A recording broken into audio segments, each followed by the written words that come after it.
Welcome to this segment of AKT Celebrity Reads. I'm your host, Alexis K. Tyler, and we're going to be doing a very special reading tonight. Oh wow, you know what? It's raining here. It's been raining all day and all night. Oh, the hearts are so pretty. Thank you for the hearts. Thank you. Please click like and share this video. I was waiting for my, hi Shantae, waiting for my tea, but I said I'll go ahead and start because it's late. I've literally had a headache all day, but I said let me go ahead and do, now let me tell you, this is part one. I'm not finished with this. I gotta tell you, this is a crazy reading. Hi Christy. You're not gonna believe this, who I'm doing this reading on. And let me tell you what happened the other night. A lot of people have been telling me that different psychics, hi Natasha, have been doing readings on the great Eazy-E. You know, Eazy-E from LA. And people were like emailing me and texting me, hey Sharon, saying, oh, someone just did a reading on Eazy-E. Someone just did a reading on Eazy-E. And I'm like, okay, that's nice. And hi Elvin, yeah, I'm fine.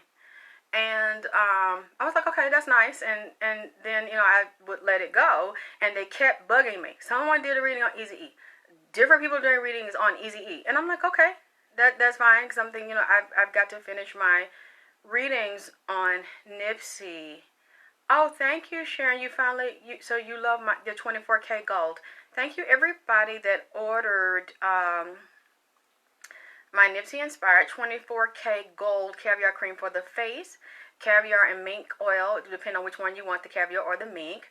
Hi Felicia, and the 24K gold for the body butter. And hey Elvie, and the young lady that ordered it, Jacretia, she made me feel so good because the old Queen Gold drip. Oh yeah, I got on gold tonight. It's that gold. I like that gold. gave me a new name. When she got it, she posted the picture of it with the blue, the Nipsey blue, the Crip blue, and she said it's so pretty. I don't even want to use it. Hey Monica, that made me feel so good when she said that it was so pretty because it really is a beautiful cream. I love the hearts. They're so beautiful. You like my outfit? I got it for you. You see that? Isn't that pretty? Hey, Gwen. Isn't that gorgeous? It's a bodysuit. You see that? It's so pretty. Isn't that gorgeous? Absolutely good. I love it. And it's got the sparklies, that yellow gold drip.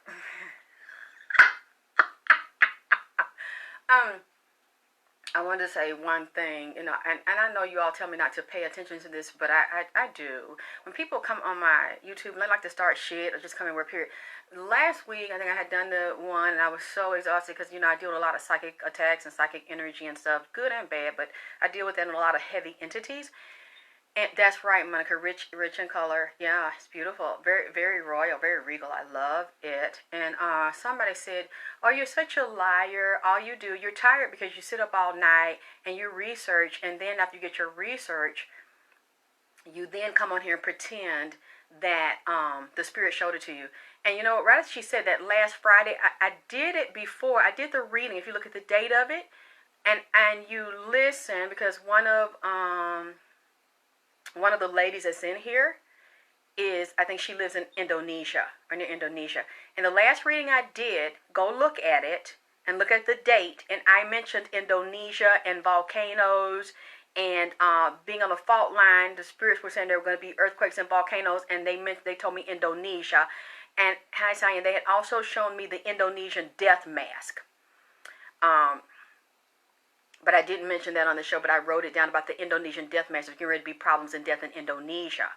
Okay, so this lady, this is what I don't understand, and I'm just bringing it up because, I mean, I know that you all know, you all not stupid. Right after I said it, about 2 or 3 days later, and the lady that's in here can vouch and put the link to it. All you got to do is check my footwork, check the date I did the reading, and then look at the news article. How could I have researched that was going to happen in Indonesia when it had not happened yet when I gave you the information? It happened 2 or 3 days later, which was last Friday. There was what was it, Monica? An earthquake or volcano eruption in Indonesia. It happened like 2 or 3 days after I said the spirits told me, and Nipsey had told me this in a reading. Therefore, how could I have set up researching and reading news articles on volcano eruptions in Indonesia or earthquake eruptions in Indonesia if it had not happened before I said it? Thank you, Monica. All you got to do is look at my dates, because I can't lie, just like I'm doing a live right now. If I say something right now and you saw that it happened 3 days ago, then I can't say that I saw it first. But if I say it tonight and you see that after this, which is usually what happens when I say something, it happens after I say it, or it's starting to happen as I say it and I don't know, then, this bitch said that I set up and read the news articles and came and said, oh, it's going to be a volcano and earthquake in Indonesia. There's no way that I could have read it because I was speaking in the future. Drea. It had not happened the day I said it, and it had not happened before I said it. It happened after I said it. Hold on, let me get my tea.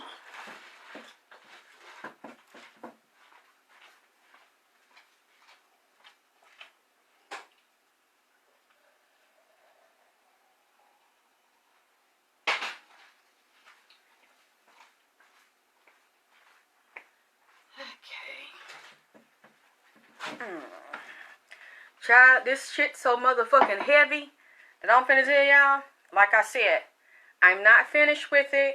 I'm gonna try not to stay long. You see I'm in better mood. I'm in better spirits. I be fighting and shit, but you see, I'm like an Energizer bunny, goddammit. I take a lick and I motherfucking keep on ticking in this bitch. So, thank you. So you see I'm not talking about, I'm tired. Anyway, fuck these hoes. Like I was saying, a couple of days ago, and I meant what I said, I told this lady who happened to have the nerve to come into my group, AKT Celebrity Reason, AKT Underworld, and was talking about, oh, another psychic said this and another psychic said that. And I said, look, don't do that in my group. Now, if you like another psychic and you get readings from another psychic, or you like to watch another psychic's readings, I have no problem with that. You can watch whoever you want. You can like who you want. But don't come to my page bragging about it, because I'm not going to come to your page bragging about another psychic or bragging about myself. I don't do that. Don't fucking disrespect me. Okay? And I had asked the woman, I said, did you go to her page and put my name in her comments the way you put her name in mine? And she was like, well, I don't fuck. I ain't asked you that. I ain't asked you all that. I just asked you one question. So I know you didn't, because you can't ask you. A grown woman, I asked you, a grown woman now. You came over here fucking with me and putting somebody else's name in my private group that I developed for my talents, my products, and my abilities. Now, I haven't done that to anyone else, and I don't ask people to do that. But you did it to me, which I consider very disrespectful. Now, you listen to them and watch them, that's fine. Thank you, L Boogie. Put some respect on my name. I said, now, hey, Jacretia, how you enjoying your 24K gold? And I said, I'm not upset that you watch other people, but don't come over here and put it in my private group. Because if you didn't mention me to her, don't mention her to me. Well, I said, did you mention me to her? Like you're putting her name all over my private group. And she goes, no. I said, don't do that to me. Because I take offense to it. And I think anyone would take offense to it if you go to them and they do readings and you're constantly putting another reader's name in their page or under their comments. And she kept talking about, oh, Eazy-E, and she said this about Eazy-E, and she said that. I said, look, I don't care what she said about Eazy-E. I have nothing to do with that. You know, I've never done a reading on Eazy-E. So it upset me because, not because someone else did the reading, but because she was disrespecting me. Now, if anybody is in my position, and you have a business and you have a page and someone's coming to your business talking about another person that does the same thing you do and keep saying, oh, this person's so good, then you understand how I'm saying that would be very disrespectful. Well, get out of my group and go over there with them. Stay over there with them. Don't let me catch you over here anymore. So she apologized, and and I erased it. Like, you're not gonna do it to me. So when I got off of there, I was in my kitchen. You're not gonna believe what happened. I feel someone standing behind me. It's Eazy-E. He's standing there, and he looks so cute. He's so handsome. He looks just like he did. Yes, she was being messy, Trish. And he has his hat. He has his hat on. He has some black shades on. Thank you, Grenda, for the donation. Y'all know I have the Cash App and the PayPal. Thank you. I just got a wonderful donation from Grenda. Thank you, baby. Eazy-E's got his hat on. I don't know if it say Compton or something on it. And I know, thank you. And he's got the black shades on he wears. He's got his hair, looks like he's got his moisturizer, like the Jerry curl in it. And he's got a white t-shirt on, like he got a black jacket or something. And he got some jeans on, like some black shoes, like a handkerchief. Like I see a blue handkerchief or something now. Thank you, Will. And I said, oh my fucking God. Eazy-E? I'm like, I've never seen you. You've never come to me before. And he said, let me ask you something. I said, what? And you know, Eazy-E is a real motherfucking gangster and a real pimp. Okay, L Bookie. I like that she said it like I did. Ho. That's what. Not whore. Ho. H-O. I don't know how y'all say it in LA, but that's how we say it down here. Ho. And I said, and he was standing behind me, like a real motherfucking pimp, standing behind me talking to me. So I couldn't see him in front of me, but I could still see him behind me. So on that pimp shit, and I'm like, Eazy-E, you better get your motherfucking sexy smooth ass up out of here now, cause you know I like a nigga talking to me like that now. And I said, why you on that pimp shit standing behind me, looking me up? Yeah, that like that hoe. That right. He looking me up and down. He said, let me ask you something. I said, what? He said, is you crippin'? I said, hell yeah, you know I'm motherfucking crippin', goddammit. I'm crippin' in this motherfucking bitch all fucking day. You know I'm motherfucking crippin'. So he started laughing. He's talking about, you crippin' and you drippin'. And I said, yeah, I'm crippin' and I'm goddamn drippin' all motherfucking day. And then he told me, and laughed. And I said, what you talking? And I'm wondering, you know, I didn't know he was crippin'.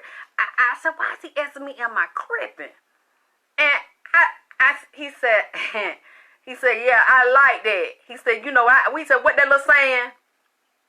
He said, what that little saying that you got? He said, what you said, peace up, A-Town down, the dirty South, me. I mean, he remembered this, he know this shit by heart. He said, what, the dirty South, me, L.A., I'm crippin' and I'm dripping in this bitch. And I said, how you know that? He's talking about, I've been listening to you. I've been watching you. He said, I know. He said, you down for my little homie. He said, you down for Nipsey, ain't you? He said, I see you really down. And oh, thank you, Gwendolyn. Thank you for the donation. Thank you.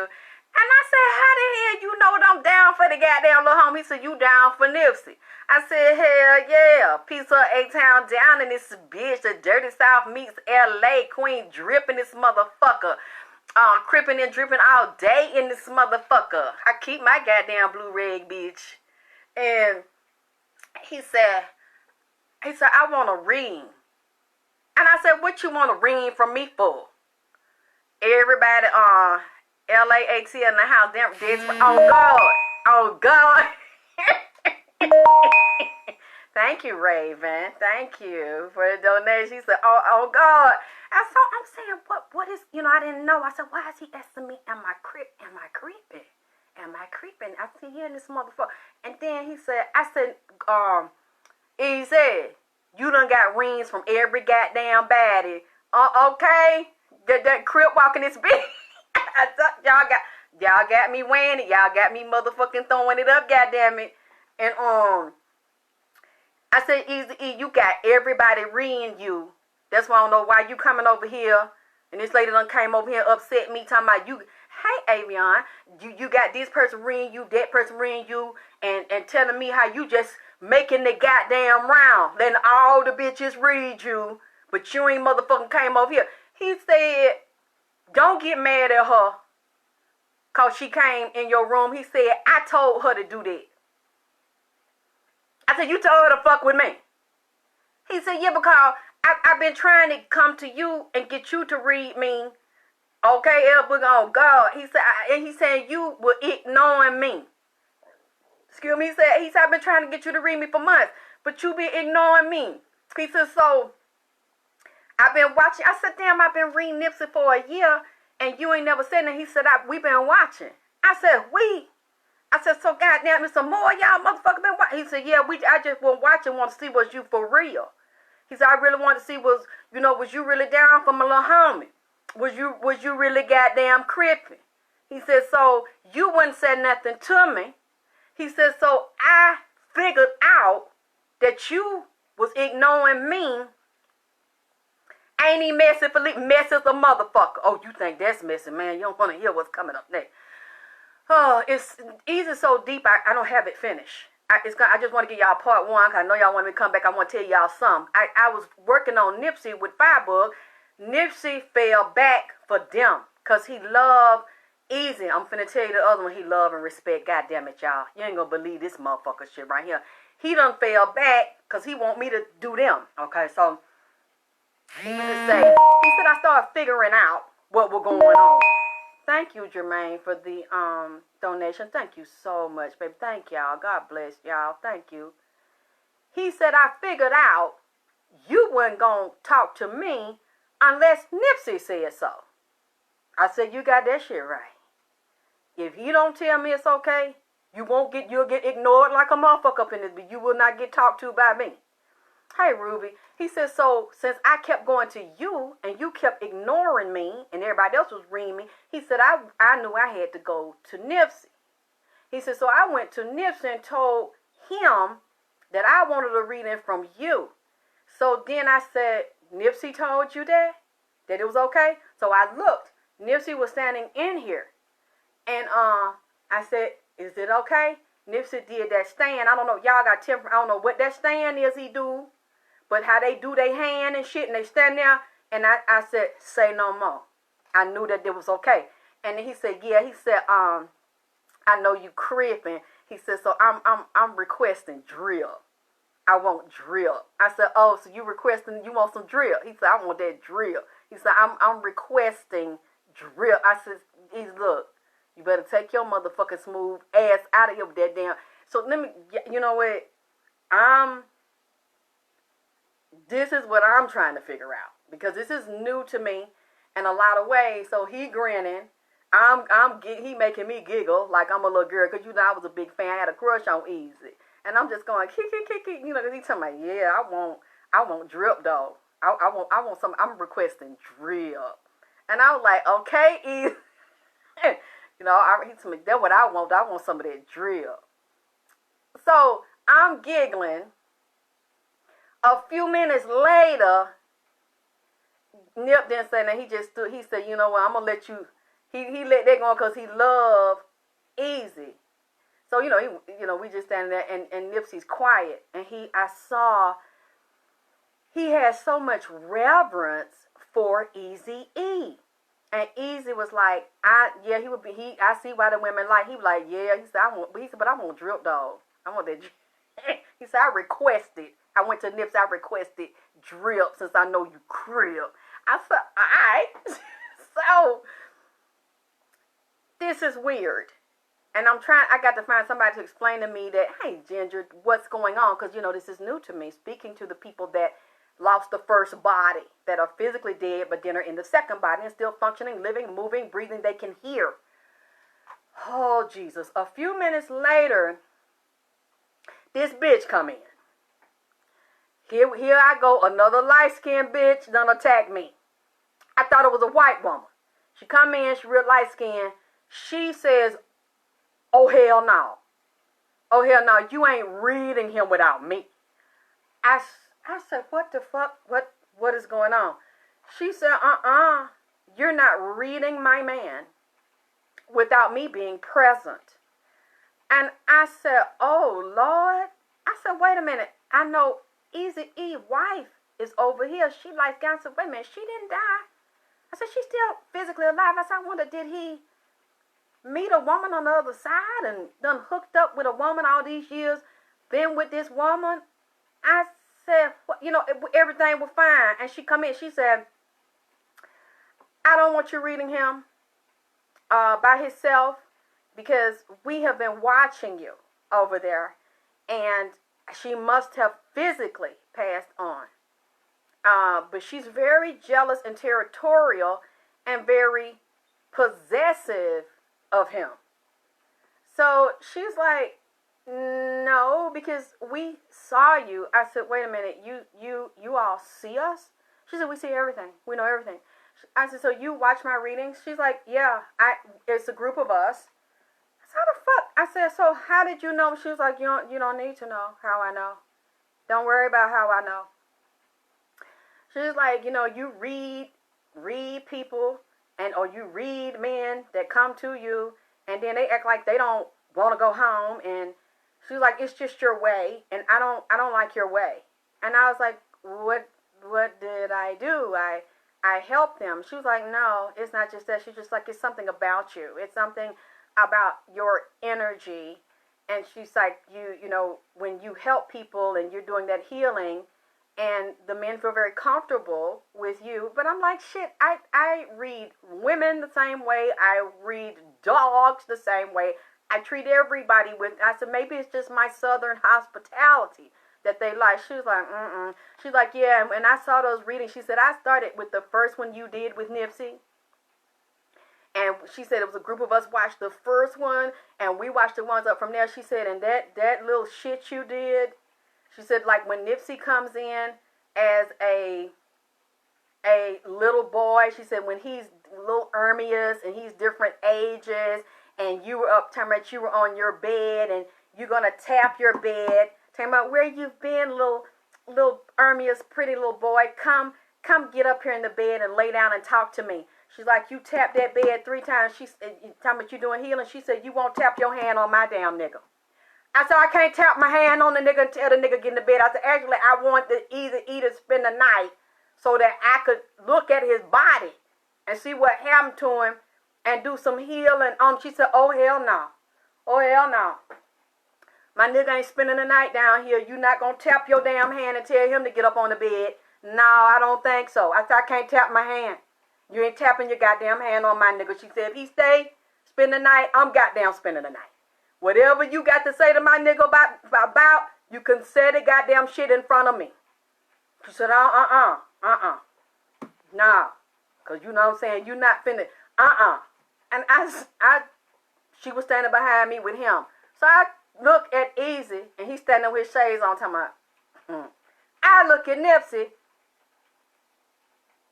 doing this. I knew then that it wasn't the men that was talking shit. It was them bitches. I said, God damn. I done dealt with a bitch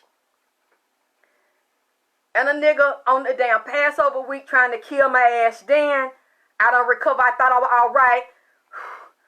I don't wipe my damn brow with that. I run into another one, goddamn. I'm like, Eazy-E, you messy as hell too.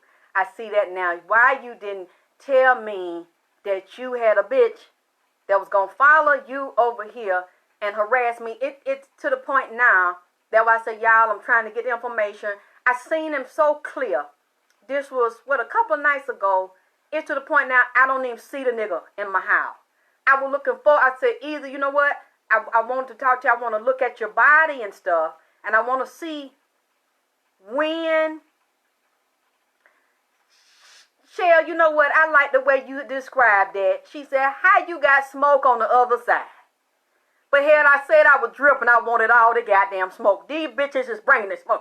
I don't know. I was asking this bitch. I said, how y'all had a meeting on me? She said, we watched all your videos. She said, it's just the way you say you think you slick. I said, how the fuck I think I'm slick? She said, because you come off, hi, welcome. Hello, it's AKT. And I, you know, you act like you so helpful. And like you want to help people cross over to, but really underneath that, she's like, I feel that sensual energy. She's like, it's not overt sexual, it's sensual. It's something about you. You're very helpful in nurturing that mother energy and that sensual energy. She said, and then you'll end up being helping a man and getting him the information and passing the message. Nigga might end up liking you, and then you slick steps. You're not finna take my. I'm like, I don't want to take Eazy, man. But I am a fan, and I do want. She said, not without me, you're not. Telling you that right now. And I said, but who told? I want to know her. She said, you don't need to know. I just want you to know that I know so that you can know that I know that you know that I know. I'm like, look, ain't nobody got time. I said, okay. All right, then. I said, I respect that. But then when she said, but Trish, she bad. It's a bad bitch. Vagina power drip. And this motherfucker did her arm. Locked it round his arm and locked it in. She said, this is my nigga. She locked her arm around him. And I'm looking at Eazy, and then he just talking about, with them shades on, he could have straightened it. And Eazy didn't straighten it. Eazy, you so fucking messy. And that's what I'm saying, L Boogie. It's another one. It's another girl. You can get other people to hook up with. You can come back down here and hook up people here, as well as have them over there. Beautiful girl. But very insecure. I said, God damn it, why is these fucking light-skinned bitches attacking my motherfucking ass? So I can tell he think this shit cute. I said, I don't even know if I should tell them. They not going to believe that because I don't believe that. She said, oh yeah, we spreaded the word. I said, y'all spreaded the word over here. Y'all trying to mess up my reading. She said, we just told them, don't send your nigga over her house. So why they can't send their nigga over my house? I was trying to help the man. So now, Eazy been talking to me like I don't know how I'm talking to him on remote. Like, I can hear Eazy, but the nigga ain't spent the night and hanging around my goddamn house. I want to have him sitting here like everybody sits here. Sam Cooke sat here. Michael Jackson sat here. Sandra Bland. Everybody sat here. And Sandra Bland spent the night in my bed with me. A couple of people, Sam didn't sleep in my bed, but he was here. He stayed here. He stayed on the floor in other parts of the house. Most of the people that come, I say, lay down in my bed. She said she don't like that lay down shit. And I couldn't say the motherfucker was lying. Because, y'all have heard, me in the past, I'll say someone lay down with me. And I tapped my hand. I said, come on, come on, Ermias, come on. She said, no, you won't tap your hand on my nigga, bitch. I died laughing. I said, oh, you know what? I respect that. I said, when I ain't mean no goddamn harm. I said, but I can't tap it. She said, not on him you won't. Not on him you goddamn won't. I said, all right then. I respect that. You could stay. And even though I said she could stay, she didn't stay. He, said, you don't want that going off, so he's speaking from, yeah, she got the nigga speaking to me from a goddamn distance, like the nigga speaking to me from a satellite location, goddamn it. I hope if somebody else, if some other spiritual reader has had this issue, y'all, I'm telling y'all something that I'm learning that I didn't know. I don't know if you all know. I didn't know they had jealousies, insecurities, that they can see you. And she said, we have studied you. She says, a group of women. And I said, somebody over here must have send a message over there or trying to start some shit with me and tell my niggas don't know how to go home and all that shit. And I'm like, but it's up to them how long they want readings or what they need. So I'm looking at Nipsey and then I'm looking at Eazy-E. They're quiet. So I know they didn't start this shit. As she goes on, I mean, she was very serious. She was very defiant about, she said, oh, hell no. Oh, hell no. That's how she was talking. So as he said, well, let me get to it. He said, because, and I said, Eazy, why you want to talk to me? Because it doesn't make any sense. Since everybody else is reading you, why have me repeat what you already have probably said? It doesn't make any sense. I don't want to do a reading. He said, oh, no. And I haven't heard the other readings. So I don't know what was said in all of them. Because I really don't sit up and watch other people's readings. I don't want to be prejudiced by what other people say. You see what I'm saying? I like to hear what the spirits are saying to me. So I said, if this is going to be a repeat, Easy, don't come to me. Don't tell me it doesn't make any sense. Hey, Sharon. And so, how's mom? And so he said, no, I don't think it's going to be exactly. He said, I know what I told everyone else. Yeah, they listen. I just didn't know it was that deep. Thank you. I'm glad you like my outfit. I love it. I'm pretty. He says, I know how your mind is. He said, I know. So he said, go. Okay, Trish, they mad at me about that. I said, he doesn't want to leave. He doesn't have to. And he was just listening. So I knew the men. You know how men are. A lot of times when women start talking about a woman, many times the men won't get in it unless they really don't like the woman or they agree with the women. The men will just sit back and listen and observe. So they were listening. Oh, yes, I'm glad she's come home. Can she speak any? Can you talk to her? I want her out at hospital. So he says, I know how you think. Let me get right to what I want to tell you. I said, let me get my pen. So when I started, he blew my mind. I can't get into all of it, like I said, because I'm trying to figure it all out. But I will get to some parts. And I will say, look, for y'all that got soft ears, don't listen to this because this is a raw reading. I thought Nipsey was messy. Eazy-E, messier than a motherfucker. I'm telling you right fucking now, Eazy-E is crazy and messy. Not crazy in a bad way. Crazy like funny. Hear me laughing. Eazy is, I see why so many people like him. And when they knew him, and I see how so many women like him. He does. Eazy-E looks the same. He does, oh, very good. He hasn't changed.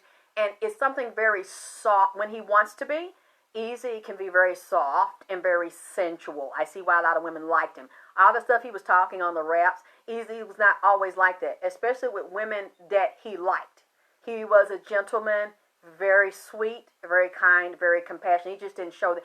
He couldn't show that to everybody, especially when he's gangbanging, he was hustling, selling drugs and all that. He couldn't be that way. He would have gotten killed and hurt. So he had different sides to him. The first thing Eazy said to me, which really creeped me out, because it takes me back to the reading, some of the readings I did on R. Kelly and Reverend James Cleveland, the gospel artist James Cleveland. Eazy starts, oh yes, this is y'all's spiritual reading. As you know, this is for entertainment purposes only. I don't know these people. I don't know this for a fact. I get this from the other side.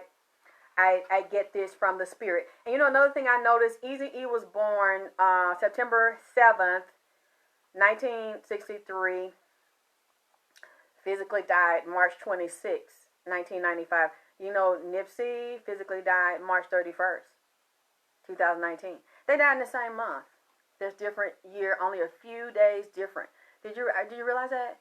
I didn't realize it until I looked at it, and now this kind of like the big homies, the OGs are taking in the little homie. They got Nipsey with them. They got him under their wing. Let me say one thing I know. Yeah, let me say one other thing before I get into this. I didn't get it all yet, but Eazy-E has a message for his son. It's supposed to be the first son and the oldest son, Eazy-E Jr. Is that Eazy-E Jr.? Hey, Nick, Eazy-E the second. Eazy-E is a little bit upset with his oldest son, Eazy-E Jr. or Eazy-E the second. He said there are some things, yeah, El Boogie, they're 4 days apart. I didn't know they both were assassinated or killed in March. I would say, yeah, both assassinated, murdered, just in a different way, hit with a virus. Eazy-E is saying to say to his son, you're not me. You are my son. You have a large part of me in you, but you're not me. He said, I don't like everything you're doing, son. I don't like every way you're moving. I don't like some of the women that you're associating with. I don't like some of your behavior. He said, you went away. You think you're like me, or you're trying to be like me, or okay. So he has his own TV show? Yeah, that's his son. Does Eazy-E Jr. have his own TV show, or you just see him on the show? Is he a guest on the show? He mentioned the woman. So I'm wondering, does he have a daughter by someone? Because he showed me baby shoes, but they're like girl shoes. There's a problem with the children's mother. He's saying to me he needs to be careful about how he treats women, how he handles women, because he has created enemies. And he said there are female enemies that are secretly plotting on him, wanting to hurt him or set him up because of the way he moved with them in the past, the way he treated them, or off and on, in and out, with these love relationships, sexual relationships. Okay, he's investigating his murder, Tracy. Oh, so he's investigating his father's murder right now because Eazy-E saying 2020. There's some things he wants to come out. There's some things that he wants exposed. He said this is the year, and just like I haven't mapped it out yet, but he started telling me about the train tracks in LA and the train tracks that moved through Nipsey's property.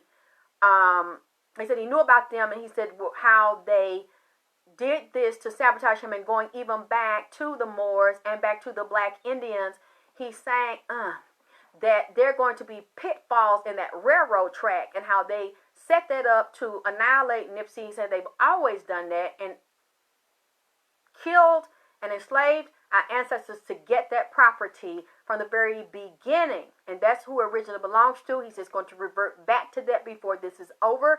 And he also mentioned Garcetti and said Garcetti might have some health issues with this corona situation, because these people, he said, like the ancestors are raising up out of the ground, and they're moving through the area where the train tracks move. So I don't know them all yet. If you all know and show me the map and send it to me, I have to go back and study it, because he said the spirits are literally moving through this. So he's messy on the show. Oh, wow. Okay. So he doesn't have a serious role on the show. It's kind of like a controversial role, because his father said, I don't like the way my son is moving and everything he's doing. He needs to be very careful. He needs to watch his back. All of the Crips don't support him. All these people in the industry, because he's my son and I'm his father, don't support him and not going to really take him as high as he needs to go, because there are certain rituals they want him to do, and they want him to be a clown. They want him to sell out. They want him to bow out and bend over. And he's like, I need to talk to my son. He said, my son needs to listen to me. But yet he's saying about them tracks. The way the tracks move is the way a lot of the ancestors were killed and buried on that property underground. That was stolen from them. They were killed. He said they're going to rise up, and this year is going to be some issues with that train track. The whole trail that they built, the train track moving through the property of the marathon, up to and around there. So I know that's the basic part that he was saying. And then he was saying about his son, he's like, I tried to speak to you several times, but I'm not sure. He said his son didn't always see him or hear him. He said he would try to make a noise or move something or misplace something, because he said sometimes his son will move around from place to place. I don't know if his son travels or visits people or has one spot in one place and then will travel, live in a hotel or something. He said the son, he's like, I try, and then there's another physically dead person that's also around his son, and then one of his grandmothers came up One of Eazy-E's grandmothers came up that's also around Eazy-E Jr. And he's saying this spirit follows Eazy-E Jr. around and tries to speak to Eazy-E Jr. and he doesn't quite hear or understand what this spirit is. It's a second spirit. Besides Eazy-E, it's a male spirit. So I'm not quite sure if somebody put this there, but he needs to be careful because he also has negative entities and energies in the industry that don't want to support him, don't want to help him. And he mentioned his wife, the lady that they're saying that he met 12 days before he died and married him in his hospital bed.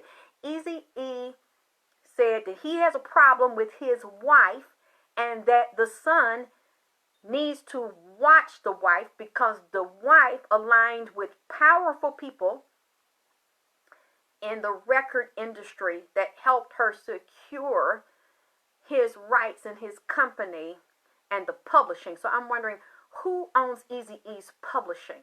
Does just the wife own the publishing, or Jerry Heller? I know he's saying he wanted the publishing, as well as one of the record labels. But see, there were two involved because he mentioned Interscope that wanted to take his stuff, and Jerry Heller was a part of it and wanted to. They already knew, he said they knew that they were going to destroy him and his company wasn't going to stay in business for a long time anyway. They were going to get close to him and annihilate it, or basically take it from him, kill him if he didn't want to give it up, and then give it to another record label. And he mentioned Interscope, he mentioned Bow Wow Wow, Yippee Yo, Yippee Yay, and he mentioned Dr. Dre. He said those two set him up, Dog and Dre. And he's saying the wife was in cahoots with it. Because if you notice, when you look, she ran the company, no X came out of the company. All money in. Yeah, no X came out of there. It basically was, she said she's running a successful label. How can you run a successful label that has no artists? How does it thrive and make money without no artists? And the wife is running it. So he's displeased with the wife, and he said his son, Eazy-E Jr. needs, or the second, needs to watch the wife because she doesn't like him. And then here we go with this again. Eazy-E's son in Vegas. Vegas in the desert. Something about Eazy-E's son driving through the desert in Vegas. I don't know.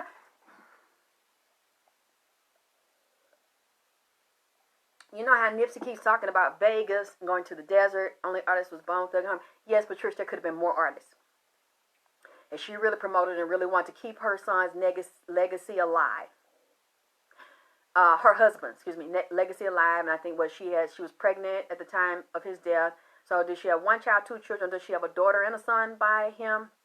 Tamika, the one who's his wife? She could have built that company, Ruthless Records, but that's not what it was for.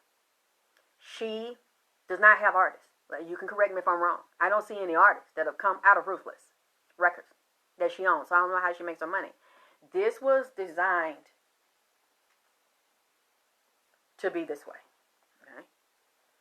And especially if she's an enemy to his first child, then she's really not a friend and loyal to Eazy-E.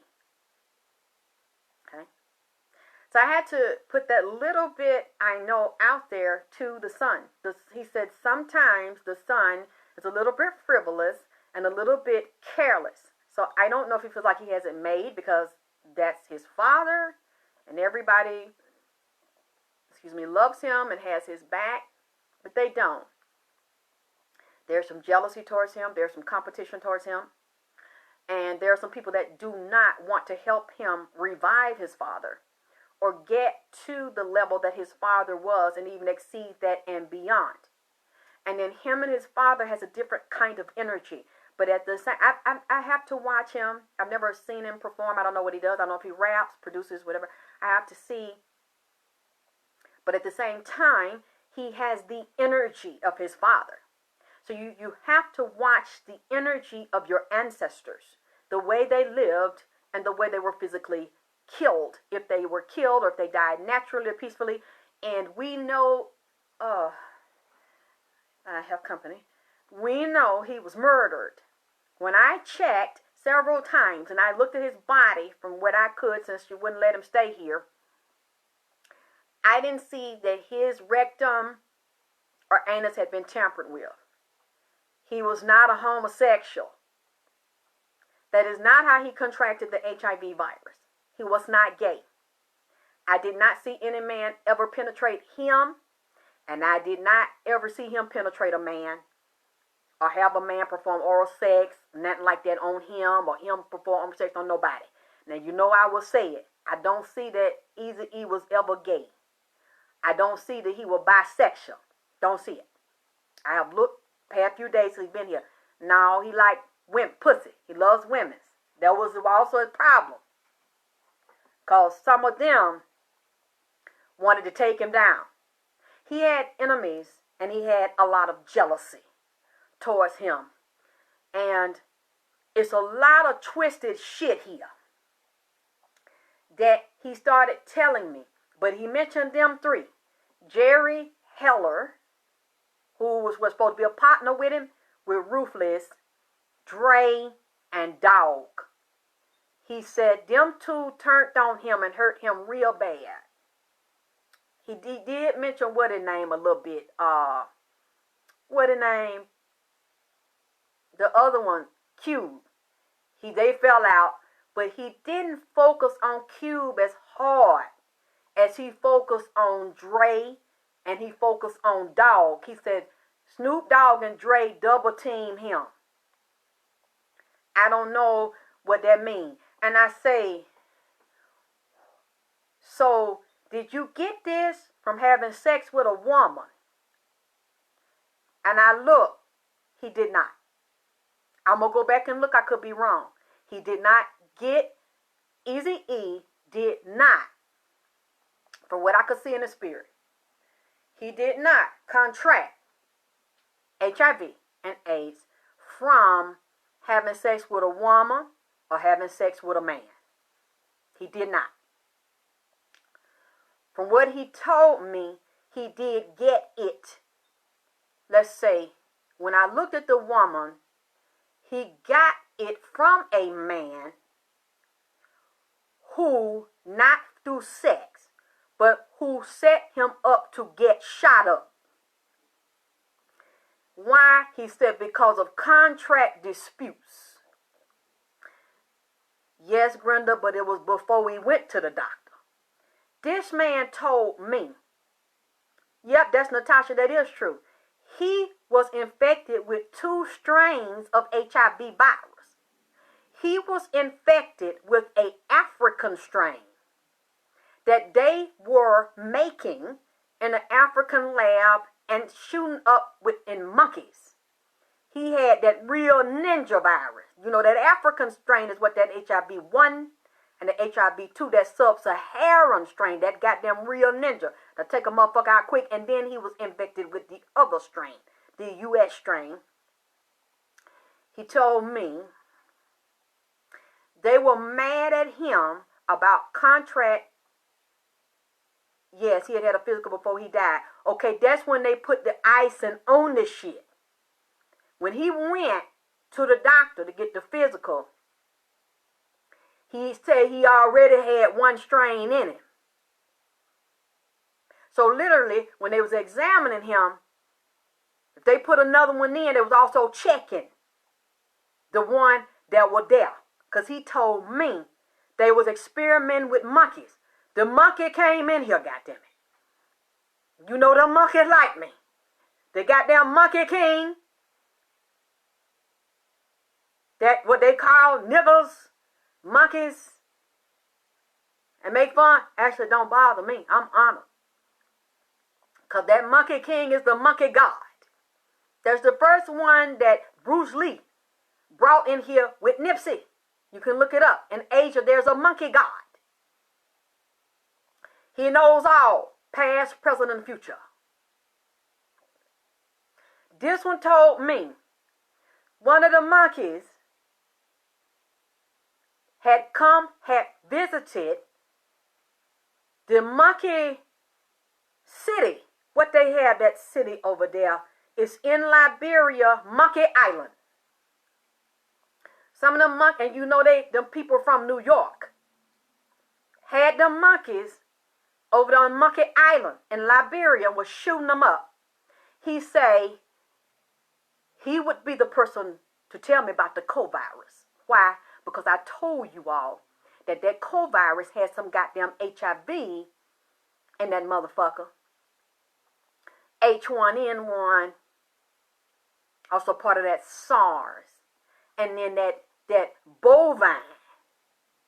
And we deal with this HIV. He talking about, it's got a bovine strain of disease, part of that HIV. And sheep,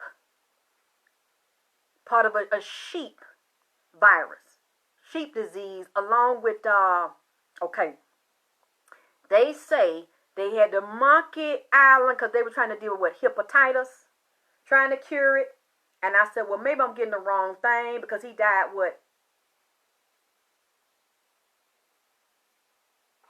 He died 95. I say, did Monkey Island exist? I look back, it did. They put Monkey Island, 1974 or 1975.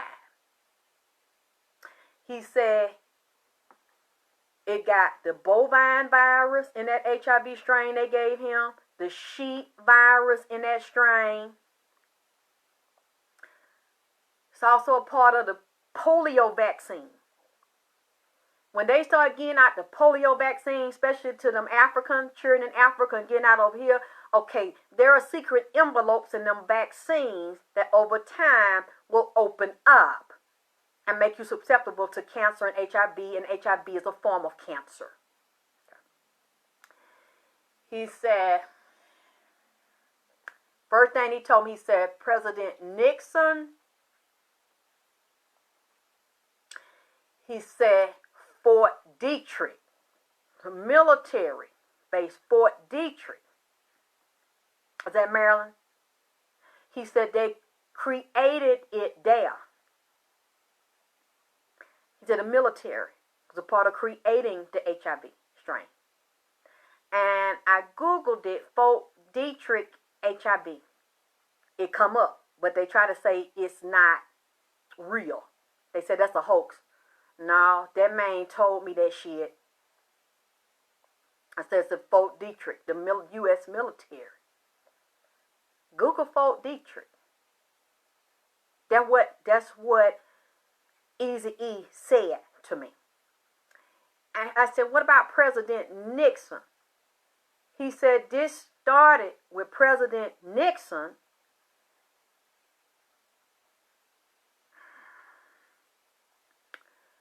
And this secret program, I'm trying to look at the paper, how he said it's tied in. I'm just trying to go off the top of my goddamn head.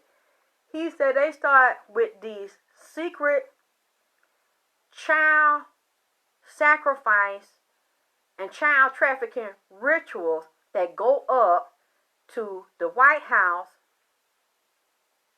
creating the HIV and biological warfare, race-specific bioweapons, and homosexuality in the White House. And he said, yeah, because President Nixon, he said he's spoken to Nixon. Thank you, Ginger. And that he sensed that go away shit. And I said, what? I said, wait a minute, Watergate? He said, yeah, he dirty and conflicted as hell. And he say it started back then, and they started experimenting with this virus. He said, and the child boy-loving prostitution ring, he said, and the Republicans. He say the Franklin cover-up. If y'all don't know about it, you can Google it or look on YouTube. He said the president, starting President Nixon, the Republicans, the Franklin cover-up. The Franklin cover-up is also associated with Johnny Gosh. But yes, it go all the way up to now. Johnny Gosh is that little boy that was missing, and they say his dad might have had something to do with it. Whether he was delivering papers one day, and the boy didn't come home, and then when he got grown, they say he is like one of the Republicans now that's grown and been brainwashed, part of NK Ultra, and was a child prostitute, and on the dark web, and passed around to different politicians and presidents, where they make them do ceremonies, human sacrifice, and sex rituals with little boys. Look at the Franklin cover up. I mean, this is shit that Eazy-E just starts saying to me. So I'm like, what? He mentioned that. He said, unless you remember when you were little, growing up in the projects down there in downtown Atlanta off of Simpson Road, Northside Drive and shit, and he pointed directly in my mind. He showed me an image of a street over there and a liquor store. I said, yeah. He said, the Republicans, the president, he said, start up at the president and deal with politicians and Republicans. He said, then it trickled down into the street. He said, because you'd be surprised, a lot of these Republicans and lawmakers are closet homosexuals, and they like little boys, and they are lobbyists to push laws for certain companies. He's saying they're tied to record labels and the music industry, and all of them have taken a secret oath to Rome. He said this is also tied to the executives in the record labels, because, you know, that's federal dealing with the record label. He said then you go down, he said, when the record label owners go look for artists, they go to the ones that they oppress through their laws. He said, and they put the drugs in the street and in the neighborhood, and they start enticing. Man, this shit's so heavy. They entice the young men and give them record deals. He's saying a lot of times they get them inside of the gangs. He say, and it's a lot of the gang members that are a part of the homosexual ritual, because they make them take the oath and they turn them against women. And by turning them against women, they turn them against family. He said, if you are, and they do the satanic rituals and satanic oaths, which are also a part of what they do in the White House. And he say that is controlled by, he said, these people that has something to do with killing him took the Jesuit oath. The Jesuit oath is the Jesuit army that is under the Pope. He say, and they take an oath to kill anything and everything that is not in agreement with what they believe in. He say, and that, he mentioned John, that they take an oath, John the Baptist, Mother Mary, all the saints, like they really doing the right thing. They call all these biblical saints when they take the oath. They really under the answer to the Pope and the Queen. And this is a secret. He said the order that they are under, the record execs, is a homosexual order. It is a dark order that also controls the dark web. And they are into child prostitution, mostly boys, homosexual boys. And they like black boys because it is in their agenda to destroy them. Just so they come into those communities where they don't have opportunities, and they act as if they want to give them the opportunities. They want to be their friend. And they think they're helping them, but they already have taken the oath. So they target certain ones where they offer them a certain opportunity, but they already know when they give them the opportunity, it's only going to be for a certain amount of years, a certain amount of days. They base it on, they know your bloodline, they know your birthday better than you know. So certain ones they want to destroy, like looking for the Messiah. They don't want them to rise up and bring unity and family and a bond between women and men like they have. They're not going to let you do it to them, but they're going to do it to you, because they know that in order to be in power and to rule, this is what they must do. So they actually want to eliminate the ones of color. And this is the way they eliminate them, by giving them the deals. But they know that the deal is going to be temporary. So I'm listening to Eazy-E say this shit, and I'm like, oh my fucking God. Yeah, you were right. I'm glad you requested drip. Because that's the shit I want to hear. He said, yes, and when, he said, I said Atlanta, Alexis, he said, because from the White House and the politicians, he said, even in the music industry, back then, he said 50s, 60s, 70s, he said they isolated black people and people of color into projects so that they can have them in a specific area to target them and isolate them for the murder and the satanic rituals. He says, so some of these people, he went to Wayne Williams and the Atlanta child murderers. He said Wayne Williams is a closet homosexual. He said, but Wayne Williams was hanging with them. He liked it, little boy. Excuse me, that's what he said. He said, but he didn't do that. He said them white men killed them black boys down here with the Atlanta child murderer. He said, I told you that area. He said, he mentioned two things about that. He said, white people didn't want black people around them.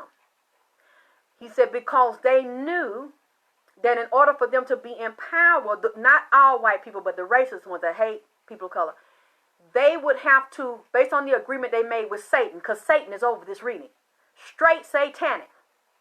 And one of the spirits, because once Satan came in here, along with the Grim Reaper. This reading also reminds me of the Joe Jackson one, because the same beings, the white ones, Snow White, and the jet black ones.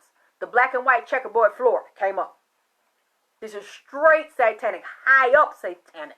And he said Interscope is very satanic. And the leader over Interscope is very satanic, or at least the one at the time, dealing with Eazy-E and Dre. He say they would come down to Atlanta and pick them boys, and also traffic boys, black boys. He say the reason why they would come up missing, and the black people and the mothers of the boys missing didn't see them or didn't see the white men in there, because they would get other black boys that were sick, mental retarded, and weak, and had been raped and fucked, that was also helping to fuck, kidnap, lure off, and murder the little boys. One of them was a Zodiac killer named Edward. To look right, I have written his name. I mean, this shit's so heavy that Eazy-E was saying. Well, Edward Wayne Edward, not Wayne Williams. And he said they would travel down here. He's saying in every city, he said in Atlanta included, every state and certain neighborhoods, they have a witch with a group of witches that rule and govern that area and do the satanic rituals and control it, along with a politician or politicians they control to do what they tell them to do. And every month they have a certain amount of rituals and a certain amount of kills that they must do. He said if you look at every project and you go research it, he said you will see wherever black people live, if they lived in project, you will see that under that ground is dead people, dead African and Native American, black and Indian, and there is toxic waste buried under the ground. He say that's why a lot of white people, they're not going to live with black people. He said because there's a spell that they do to make sure that the vibration and the energy is low in certain areas. There's liquor store, he said the Church of Chicken, White Castle. There's all kind of low vibration foods, dead foods, fast food, liquor store, and they come drop the drugs off, and they get dirty niggas that'll sell their own folks out to sell it and keep it there. Fuck boys, fuck little girls, rob each other, steal shit to keep the chaos going. Because he said then there's a spell and there's a certain demon that you put in a region and you put it over a certain group. He said because so-called black people, when you call them that, and that doesn't exist. and you keep them down based on that energy they believe. He said you push everything downhill. You run the sewage back to them, so that, I know it was on the news a long time ago here in Georgia, like the sewage treatment plants was on the black sides of town. And there was this white lady on the news. She said, well, I just want to let y'all know, if you live in that area and you drinking water, you drink your own waste. And it was in a black area where they were making sure the water and the sewage treatment would go back to the black areas, and it would not go to the white area. There was no sewage treatment in the white areas in parts of Georgia. So they don't drink waste. And the water is cleaner. You see in certain areas where I will hear black people say, and it's true, you shop at the black grocery store, a lot of stuff be old, outdated, a lot of quality shit don't be in there. You go to the white side of town, the same grocery store got fresher, better produce. So they'll go shop at the white side because they know the food is fresher and better. The store is cleaner. It isn't treated a certain way. They notice that, and he say they must do that. He said, and then as you, ooh, the lightning just shot through my window. He said, then, and you increase the price for everything. Oh, really, that's the jungles. But you diminish the quality of everything. Everybody know that. Based on your zip code, they'll raise insurance if it's a black area. And he say that you notice in a black area, there are more car accidents. So they justify raising the rate for the car insurance and all of those things. He said, because there's a spell. And there's a certain spirit. And when you have a certain spirit, you have a certain energy. And the energy will drive the mentality of the people.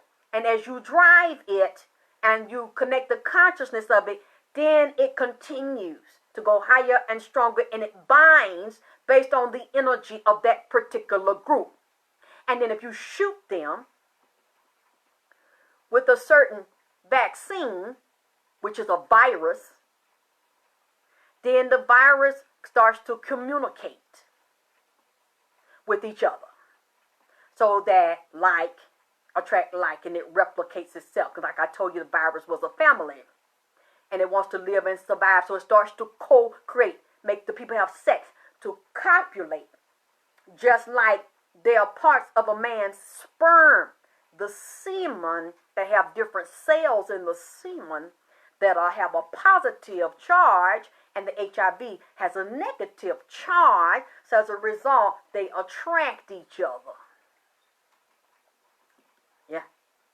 And it's easy for it to transmit through his life force, which is his semen, which makes it now a death dealer.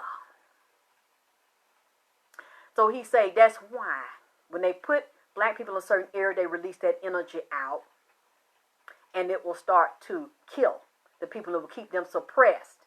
That's why they call it white flight. He said, because as soon as black people want to be where whites and have the better housing, the better opportunities, and the less crime, they'll move into an area that white people get petrified. And they start to leave. Why? Because they do not want, hold on.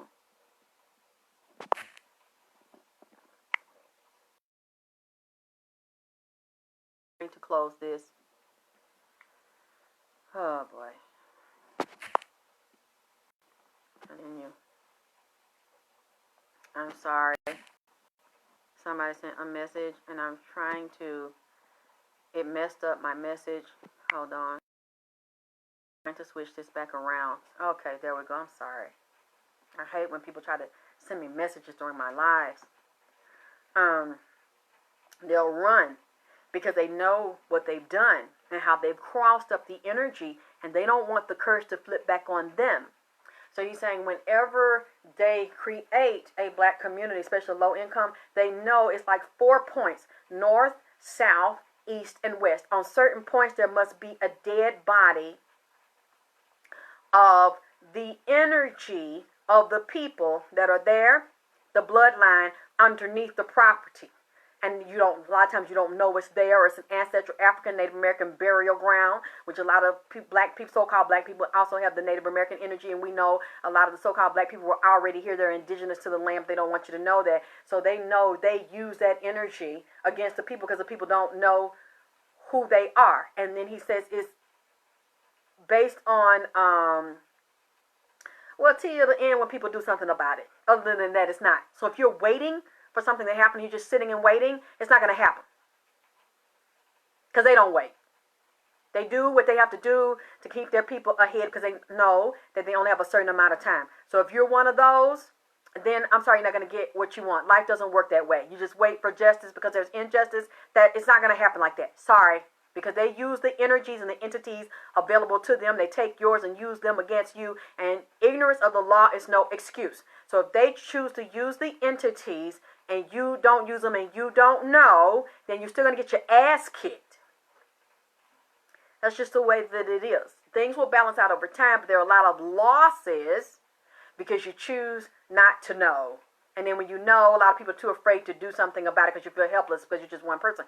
Okay, what else he was saying about that? Because the way he was describing it, I was like, oh my God, I couldn't believe then the petty stuff. Yep, raise your energy, not the fear. That's another thing he was saying.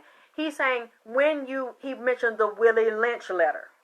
He said when people, we have a lot of the epigenetics in our body from our ancestors being tortured. He said when you have a woman that has her child and her man and their slaves, and the slave master standing there, and you all are helpless, and they beat that man and tie both sides of him, one leg and arm to a horse to the left, one leg and arm to the horse to the right, beat the horses, you pull them apart, they split this man's body up.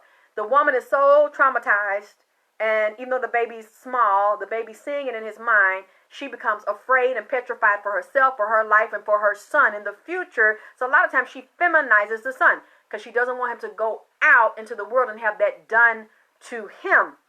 He's saying they understand epigenetics, basically the consciousness of the DNA, and they know that it follows you even if you don't know. So that fear and that trauma is still inside of the body in the cell, and they will bury the body of someone or have violent killings in that, in that area where they create the ghetto or the projects to activate it and to keep it going, and then to create crime and to bring police in to terrorize, to beat, to rape, to rob, to imprison, which is another slave ship inside the prison, to keep that going. And he said, I knew. That's the first thing he said to me. He said, I knew that I was going to be the first sacrifice for my people to bring HIV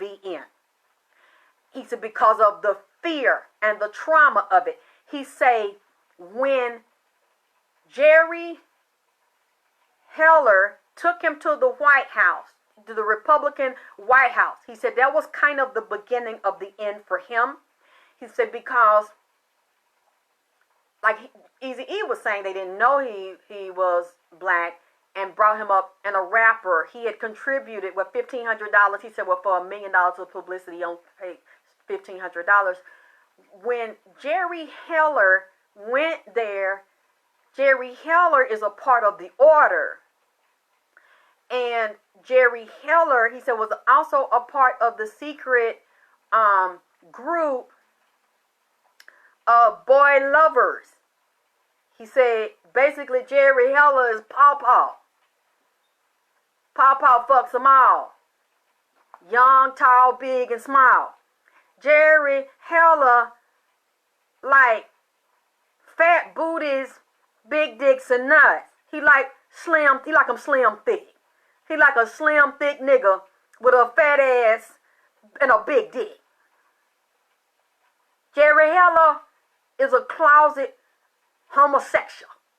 He said there was a homosexual party going on when he took him to the Republican party, that's what Eazy-E told me, said that Jerry Heller like him slim thick with fat booties and big dicks.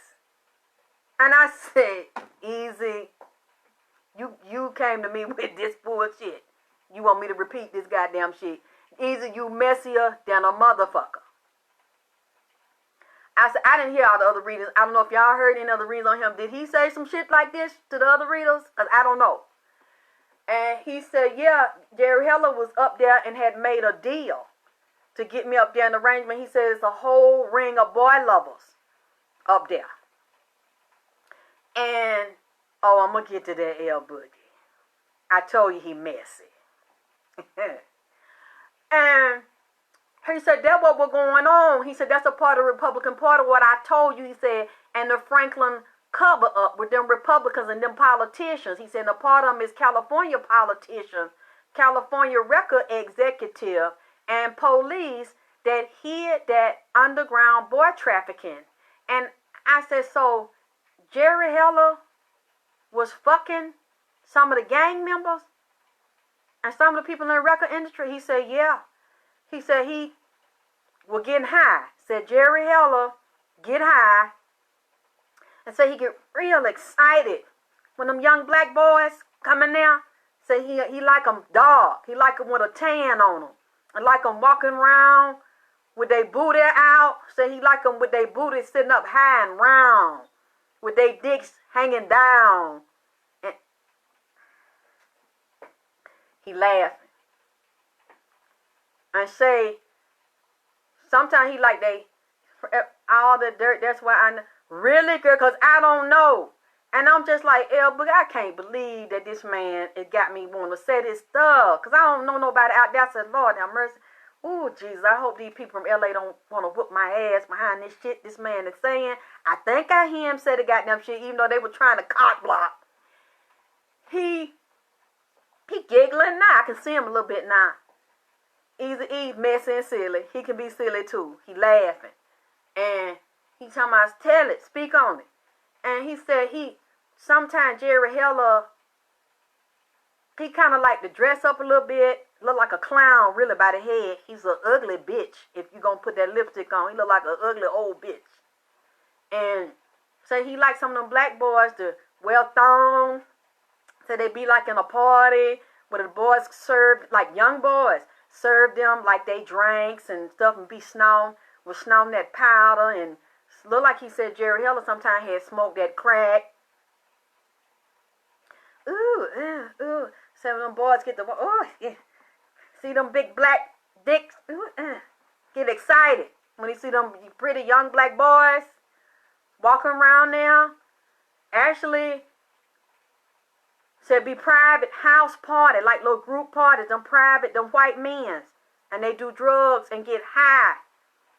And fuck them boys. He said, and then Jerry Heller let the older boys fuck him in his intestine. Even though he was married, this was part of the oath that he took on, yes, he said pharmakia, because he said that it's this solution, he said these chemists was making, where he said the crack had the HIV virus. He says a liquid, like a liquid drug, they would put it on the crack and put it in it. So like when you light it to smoke it, it go whoosh like a vapor. So you're actually inhaling the HIV in the crack. He said it was in the crack. He said it was in the drug house, in shots. I mean, this shit is so bizarre, this man said, that I'm just listening to this. He said, Lord have mercy, Dr. Dre was around there fucking he, and was sometime late at night in the car fucking niggas in the head.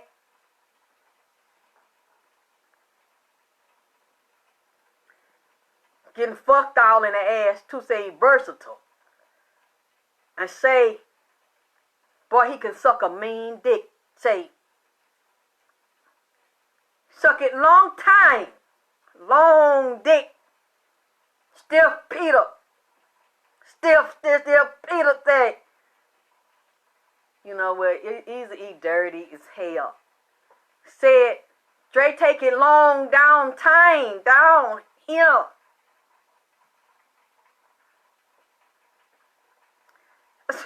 Say, get on his knees. Say, Dre act hard. But say, when he be with men, say, say he talks like a bitch. And say that Eazy-E dirty cause Eazy-E was real smart. Eazy-E was selling dope and hustling and knew everybody business. And Eazy-E would get shit on people. Then if they want to get out of line or didn't want to do what he want to do, Eazy-E, Lord have mercy, I might have got this wrong. Look like he a blackmailer, nigga. So Eazy-E had shit on Dre. Eazy-E knew Dre was fucking gay men that one of them dressed up like a woman, and Eazy-E had talked to the man, and Eazy-E fell in love with this gay man that sometimes dressed up and said he liked chiffon clothes, chiffon fabric, and put red lipstick on, and said that Dre be in the mirror at the nigga house. Well, sometimes he put heel on.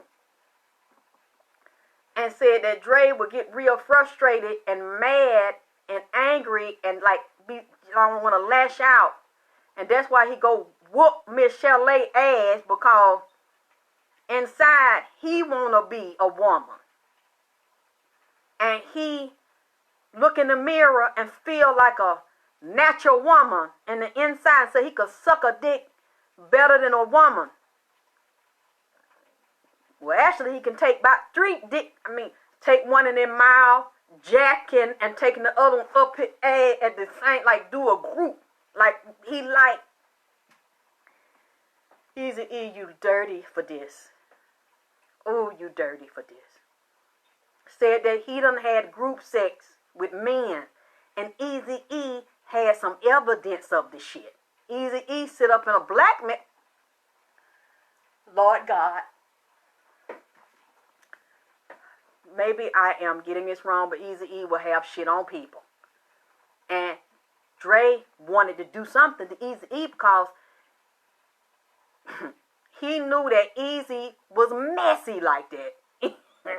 Eazy-E will know shit about you that you don't know, that a lot of people don't know.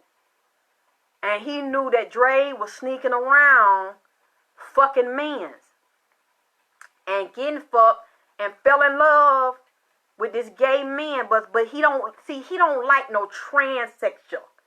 He like a pre-op, like that's still a man with a lot of dick, hard, stiff dick, cause he really know how to gnaw down. Lord Jesus. So he know how to take it and like to. Just said he act like a woman when he with a man, and these like some of them like him better than they like women cause of the way he handles pipe.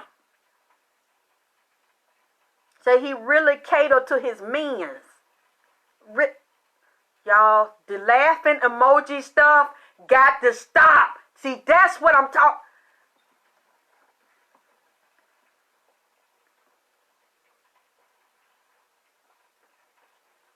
Y'all dirty and messy.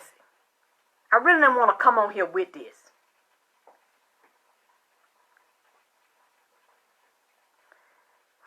He said that Dre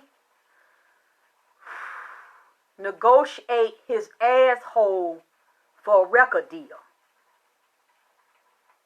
And yes, professional dick sucker. Say he enjoys sucking dicks, and then like say he wanted to get out of his contract, and he I don't think Eazy wanted to let him out at first, and then say Eazy said he knew they'd be in the studio.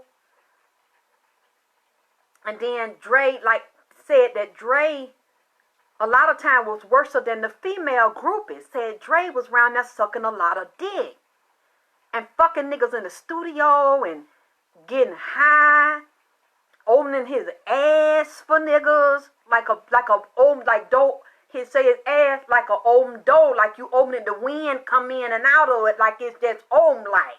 Like Wyatt said he was trying to fuck for camaraderie, fuck for deals, like fuck to get niggas on his side. And I said, wait a minute, so Dre, a lot of them niggas he was manipulating and controlling because on the low they was with women, but they was fucking him. He said, yeah, it was a private little secret group of gang members that was undercover gay, was fucking each other, and Dre was looking for opportunities and deals. And to get people on his side and to go against Eazy, to get what he wanted, he said he was in there sucking dick. All in the studio and said it was stinking in there, one smelled like ass and butt all in the studio before he toot his ass up and let niggas just run up in here. It was stinking like Eazy-E. You're telling me that sometimes the studio smell like butt. That's what Eazy-E said. Said ass was open like the wind blow and say Dre had a big ass hole that it will. Look, forgive me, Lord, forgive me, Eazy-E, if I'm saying it wrong. If I'm saying it wrong. I don't know. But he said ass was stinking cause it was it was hot in there. So he said Dre had to get high first to really, cause he couldn't really accept himself. To come to terms, he get high, and then it be hot in the studio. They be rapping, niggas moving around. Then say he's swishing his asshole around. And still was stinking.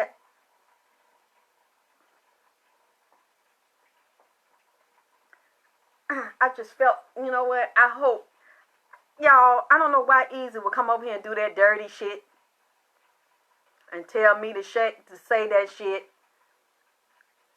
Yeah, I said it would smell like butt. Butt and nut. Nutty buddy. Up. Yeah, it's sweaty balls and butt and boo-boo. That's what he say.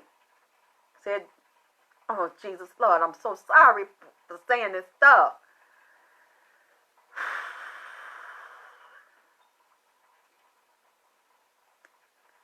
Oh, boy. If I'm,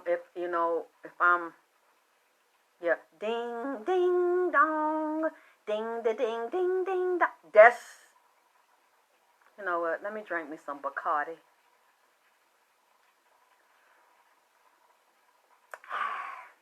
Okay.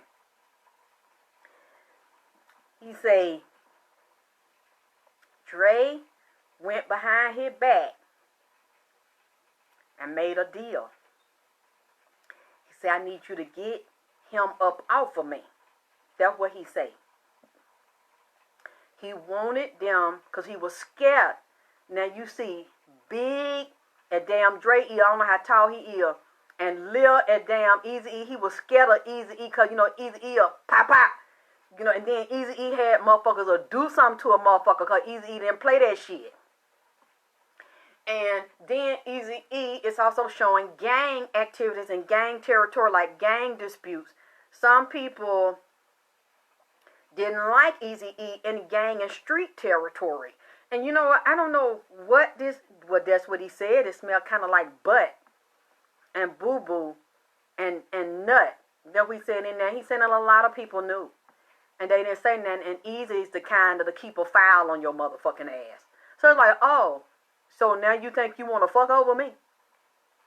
That I helped you get started and I financed this? Well, really, you don't want nobody to know about that boy shit and that dookie love that you be and how you be getting fucked in the car by that goddamn punk. You don't want nobody to know that you really that you like boys. And he was like, oh, okay. And that made him real scared. He said, I got to set Eazy up behind this goddamn sugar. I just can't come at this nigga direct. So I'm going to get this nigga indirect because he don't want to let me out. And then he just didn't want to jump Easy. He know not to pull that shit right there because, Easy kind of off a little bit. So he's like, so like a woman. You're going to do some treacherous shit. Set that man up. And all I know is, and then he keeps saying, Snoop was in it. That he knew that they was going to shoot that man with that shit. But then y'all tell me, because I don't know, I got to finish it all. When I looked at Eazy-E's skeletal system, it looked like he got beat. Somebody beat him, kicked him like it wasn't one-on-one. It was not a fair fight, like a group of people stomped and kicked him. And I'm just hearing him going, yeah, mother, they're kicking him. He couldn't really do nothing. And then it was like, pick him up. Pick this motherfucker up. So I was like at some point he was halfway conscious or unconscious. And they had to pick Eazy's body up. And he was saying, my back. Like his bone was cracked. He said the way they kicked and beat him, it cracked his bone. Like in his back, low back, and around the testicles. And then he kept saying they stuck me. He said they stuck him with a needle or something when he was being kicked. And then he said after that, he said they kept sticking me. They kept sticking me with these needles. So it makes me wonder, I don't know if Eazy-E got any type of treatment. Because somebody had said, I know someone who said a studio owner told him he would give him free time in return for sexual favors. He said no, and the dude got mad and violent. Cause do they know who it was that said that if they give him free studio time, that he would suck the man dick and stuff? Cause see, y'all, I didn't know until Eazy started telling me that this has been going on. But I don't know if Eazy got any type of treatments before he started getting sick and got diagnosed, because he's saying there was something with needles where he said they were sticking me. And then he said when he went to the hospital and he got diagnosed, he said it was already put there. He said, and then when he got to the hospital, got examined, they gave it to him a second time. He said he had 2 strains, and then he said when he was in that room, they kept sticking him and taking his blood. He said, no, he said something was in his throat, down his throat. He couldn't talk. He said a lot of times, he said they kept him sedated. He said he was going in and out and he couldn't talk because what they had in his throat. He said, but I could hear them talking about me. He said, I seen some white people. He said they had these lab coats on. He said they was taking his blood and they were taking his tissue and they were putting it in his refrigerator. Like putting it on the slide. He said they were taking his blood, they were taking his body fluid and some of his tissue. He said then they go and put it in this refrigerator to test it. And then to keep it, to study the strain, to see how they can make more strains from a race-specific bioweapon. And when I said, show me. So when I went, he took me to the refrigerator in the hospital. They had an underground lab. That's where I met the monkey. It was different type of monkeys. It was the little bitty one, that real smart that could move fast, and there was the big one, like a chimpanzee. Not a gorilla, but bigger ones, and then the little bitty one. Like the one I told y'all seen, that little one that could goddamn talk, that was at Molly Mall house, that Nipsey had brought in here. They have different ones. They was in cages and they could move around. The little one started talking to me. They started showing me the big ones. Like some of the ones I told you in the zoo, where they got brain viruses and bacterias and flesh-eating bacterias, and where their brain is messed up. And he said they done shot someone with so many viruses that the monkeys are very violent. They're very aggressive. They're very bipolar. They attack each other. They'll attack another human. They'll be quiet one minute, and then talkative the next minute, and then very violent the next minute, and then very calm. They deliberately do these things to them and inject them with diseases. He said those are the ones that had the AIDS virus and the HIV. He told me, he said some of them men, because it showed me that Eazy-E was in a drug house. So I'm wondering, was he selling drugs during this period because it was a house he was in? And I'm wondering what type of, did Eazy-E get drunk and smoke weed? Did he get very drunk and drink alcohol?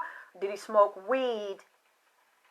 Because I'm seeing sometimes Eazy-E had passed out. He was asleep. Like in this house, I'm saying they did drugs, they had sex, they had like sex orgies, they sold drugs, and Eazy-E was there. And it was some of those people that he didn't know that were involved in the secret homosexual rituals that he knows now, and that were involved with Jerry Heller, and that were involved with Dre as a part of, that were spying on Eazy and helping to set him up, and some of them in there were infected and worked with people to get access to the infected blood. I said, are you serious? He said, this is what they do. And I drew the picture. He showed me this very slender, kind of dark-skinned black boy, young man that was also a gang member, but that was a part of the secret order of homosexual, in the homosexual group. He said, but they were under the white men, and Jerry Heller was one of them, and these people were with the record label. This is what they have to do to get their deals or to get in and be like flunkies, basically. Because a lot of them have not and will not become stars. I'm helping to do that to Eazy. But they get in the little circle and get little benefits, little favors. But they have to do the homosexual ritual. Okay. They were in this room, and he showed me a magic sigil, a magic seal. There was one man. They would do it to one at a time, like throw that ass in a circle. There was a circle of men going all the way around, and one man in the middle with the magic sigil in there. Then they started skiing. They started ejaculating. They started jacking off, masturbating, focusing on it because they wanted to call a certain demon to do a certain spell. And this is one of the spells they sent out on Eazy-E, like a death spell, which is one of the spirits that was over it that came to me. Casper, the Friendly Ghost. I don't know if you remember that cartoon. You can Google it or you probably see it on YouTube. Casper, the Friendly Ghost. He acts like it's a ghost that's supposed to be a nice ghost that's white. In the, yes, but also a part of death magic. Casper, that's the opposite. Casper is actually a death spirit. Because, you know, that's what a ghost is. They would jack off and then ejaculate, and like a spider web, skeet cum from all directions on the nigga. So you just got damn streams of cum raining down on the nigga. Just, 360 degrees of goddamn cum. Just skiing.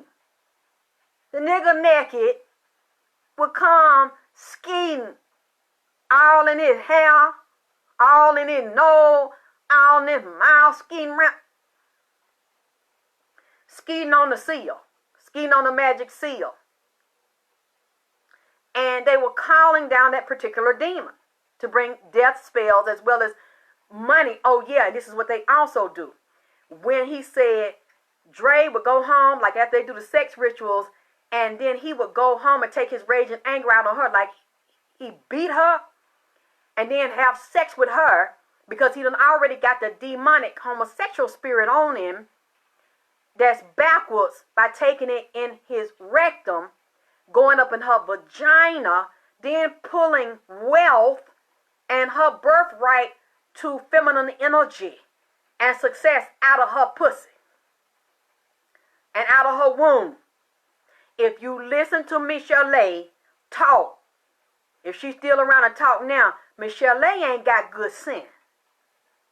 Michelle is very beautiful and very sweet and very soft. She can sing, got a powerful voice, but then she talk like she got helium in her throat. That's why Michelle, something wrong with her. because they done pumped all that bad demonic calm up in her. Life and death is in semen. And took her birthright from her and probably took a lot of money from her. Ain't it wild, Felicia? You think I want to come here with this here?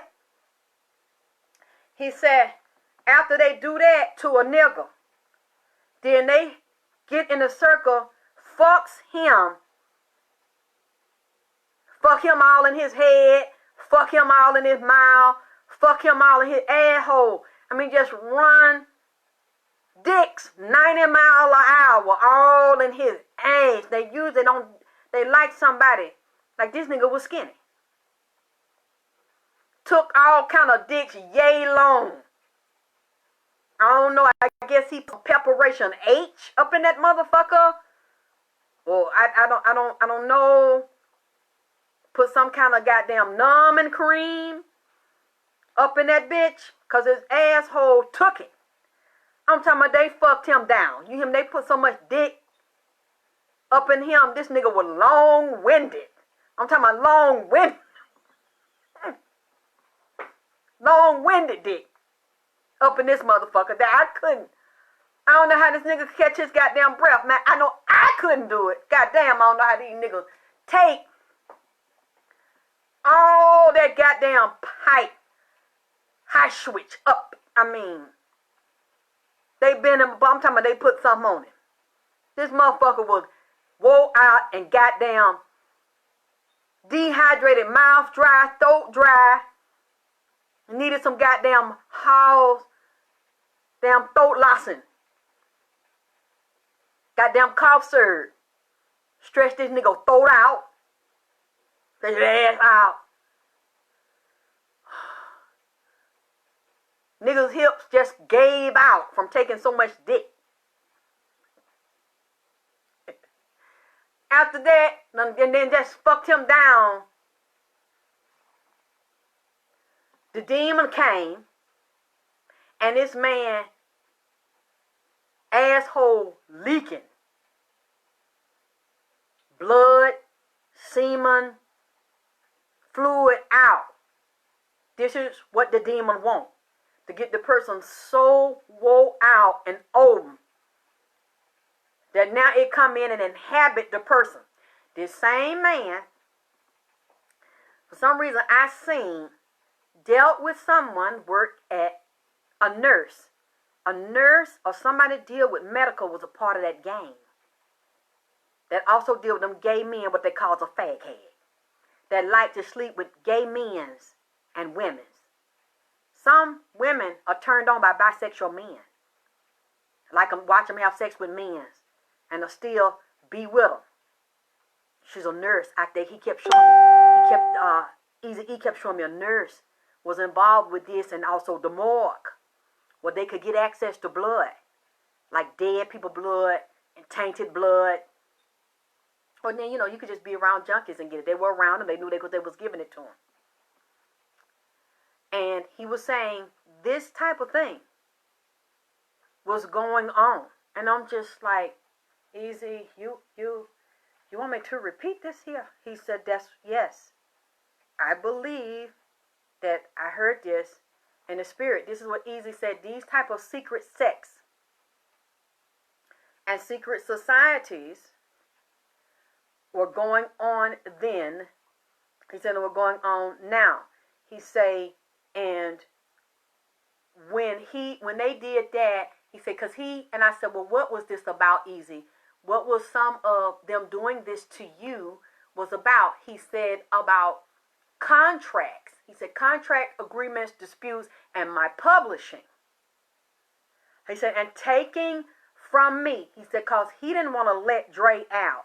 I don't know if it was Snoop too. If he didn't want to let Snoop out, I don't know all the details about this. I'm trying to hear him first. And he said they weren't just gonna punk me and take him from me after I put my money, my blood, my sweat, my tears, my effort in this and just take from me. I wasn't going to have that. But Dre was like, yeah, this is what I want. And if I can't beat you, I'm going to find somebody stronger to do it for me. Really, I want you to get eliminated, but I'm going to act like I don't. I'm going to act like I don't know. That's what he said he did. He act like he didn't know. And if you look, I think he did end up doing Suge the same way. Want to get out of the contract with Suge, and I don't know if he got somebody more powerful than Suge to get out of that. I don't know if that's when he went to Interscope or when he left Suge. But he's saying he knew what they were going to do to him. And then I heard Dre's brother. The brother is not resting, and I'm kind of wondering, was the brother a sacrifice? I haven't looked at all the details, but the brother is kind of giving me the feeling that he might have been a sacrifice. I will have to look at it in the date and depending on where Dre was at the time and then where he went after his brother was killed. Okay. What else did he say? I might wrap it up there because I know that's not everything he said, but I think I've kind of given you enough to kind of see what type of reading this man has been saying to me. And yeah, let me tell you one more thing. Blew my mind. Somebody tell me what time it is because I can't see the clock. What time is it? Eastern time. When Eazy-E came in and he said, let's have a picnic.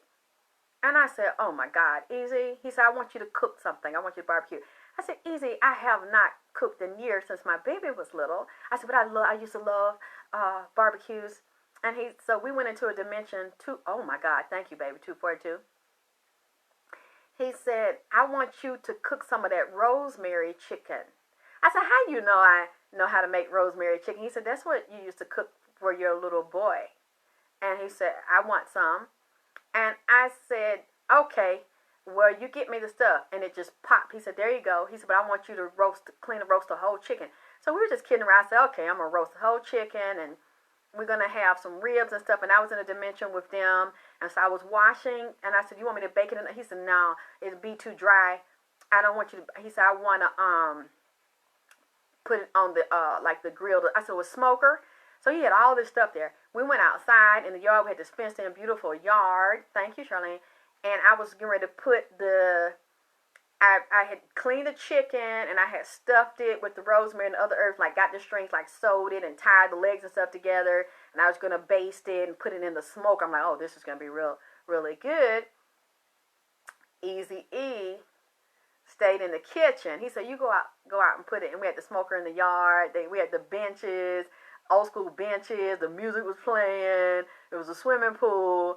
And as I'm looking to the right, because the house is to the left and the backyard is to the right, I'm coming around the corner and I'm getting ready to put the chicken in the roaster and the smoker. Somebody walks up and I said, oh, Tookie? God damn it, Tookie walks up in the bitch. Tookie Williams, the goddamn King Crip. I see this man, huge, tall, muscles, looking like a god, coming up, and I cut my eye at Eazy-E, and Eazy goes, I said, that's why you wanted me to go outside and cook. Tookie come to the goddamn barbecue. I'm just like, oh, shit. Oh my God, D King, I don't know, I died. And he don't say nothing. Tookie, very elegant, he sits down and he doesn't say anything. And I'm just going, okay. So Tookie starts talking to me. And I'm like, okay, let me goddamn. And I'm like, I don't know nothing. But I'm so honored. And I asked somebody, I said, what is Eazy-E? What is he, a gang member? They say he's Crip. I said, oh, that's why he asked me, let me ask you, is you Crippin'? Is you Crippin' and you drip? So I say, who is Tookie? They said, that's the king of the Crips. And I said, I knew he was powerful, but I didn't know he was the leader. They like, yes, that's like the daddy. So I said, oh, and then, so I said, no wonder Nipsey's so quiet. I said, oh, wow. So this weekend, I didn't get to hear everything. That's why I said, y'all, this is just part one. Because all three of them have such a brilliant mind. Nipsey, Eazy-E, and then Tookie. It's going to take me a minute. Because I didn't get to finish. I put all the clients upset. I was like, look, y'all going to have to wait because something important has just happened. So I'm putting all y'all on hold right now because I got other readings. Y'all not going to believe who came in here. And then when I told them, they were like, what? Yeah. I'm like, I ain't talking to nobody this weekend because I got to talk to them. The Godfather. Tookie goes, well, I can't even touch the surface with him. He's brilliant. And he goes,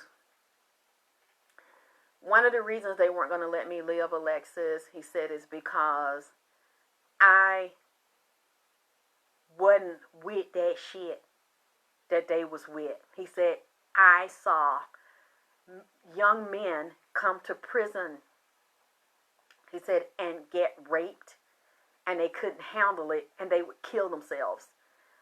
He said, or they would get killed, and they would compromise themselves. He said, and they could not survive in there. He said, and I was not with a homosexual agenda. He said, I knew, he said, that the powers that be, he said, even the ones over the prison, were bringing in a new era of man. He said, and oh yes, and Eazy-E also said the same thing. He said, what I saw Dre do, he said, that was going to be the man of the future.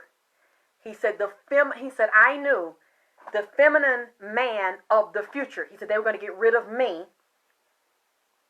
And they were promoting an agenda to have what we saw as a man, or what people thought was a real man, was really him. That has secretly taken the oath to be with men. He said, if you weren't that, you weren't going to make it. If you were about women and family and children and having black family, he said, you weren't going to make it. And he said, that scared me. He said, because I was never going to be a part of that. He said, and when they took him to the White House, he said, that was to make him big, like you fatten the lamb for slaughter. You show him as a role model, as the main one that has made it in the media to get the love, the emotion, the admiration, and the heart of the people, and to get them happy and cheer him on and be excited. He says, so that when they kill him, going back to the Willie Lynch and the epigenetics and the fear, he say it created so much pain and terror and fear within the black community. HIV, AIDS, this is coming to you, this is hitting you. He said they take a celebrity to do this. God damn, y'all, the battery's going down. He said because it would then move all the agreeable ancestors, hold on, the agreeable ancestors out of the body, the body of the people, and open you up for fear, so much fear that the demonic destructive entities could then move into the empty chamber of the cell and then radiate the aura of pain, conflict, confusion, and disease around the aura of the cell. So when you're dealing with the nucleus of the cell and it is empty, you then fill it up with the demonic entities that will attract the like mind to you, because you have set in motion the disease process, which is an entity.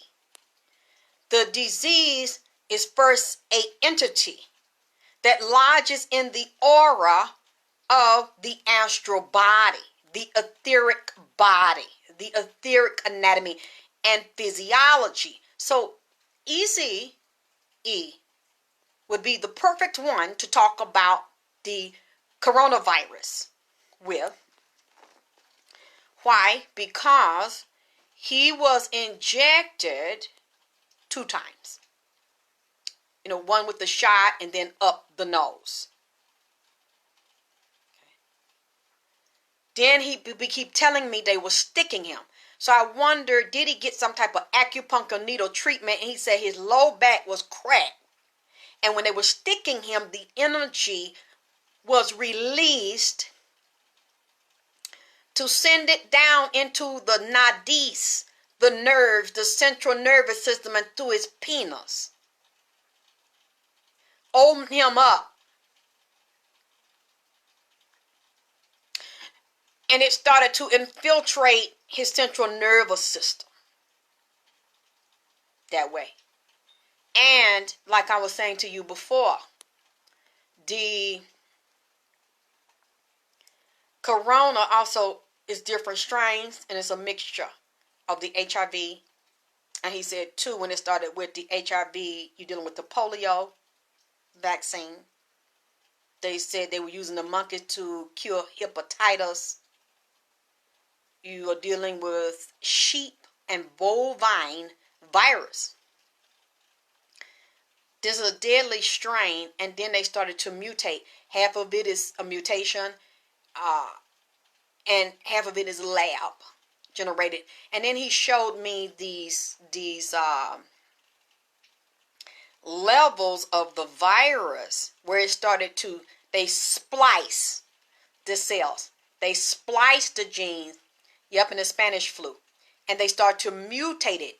They start to create different ones and slice them open. They know how to slice open a cell. And getting back to Turkey,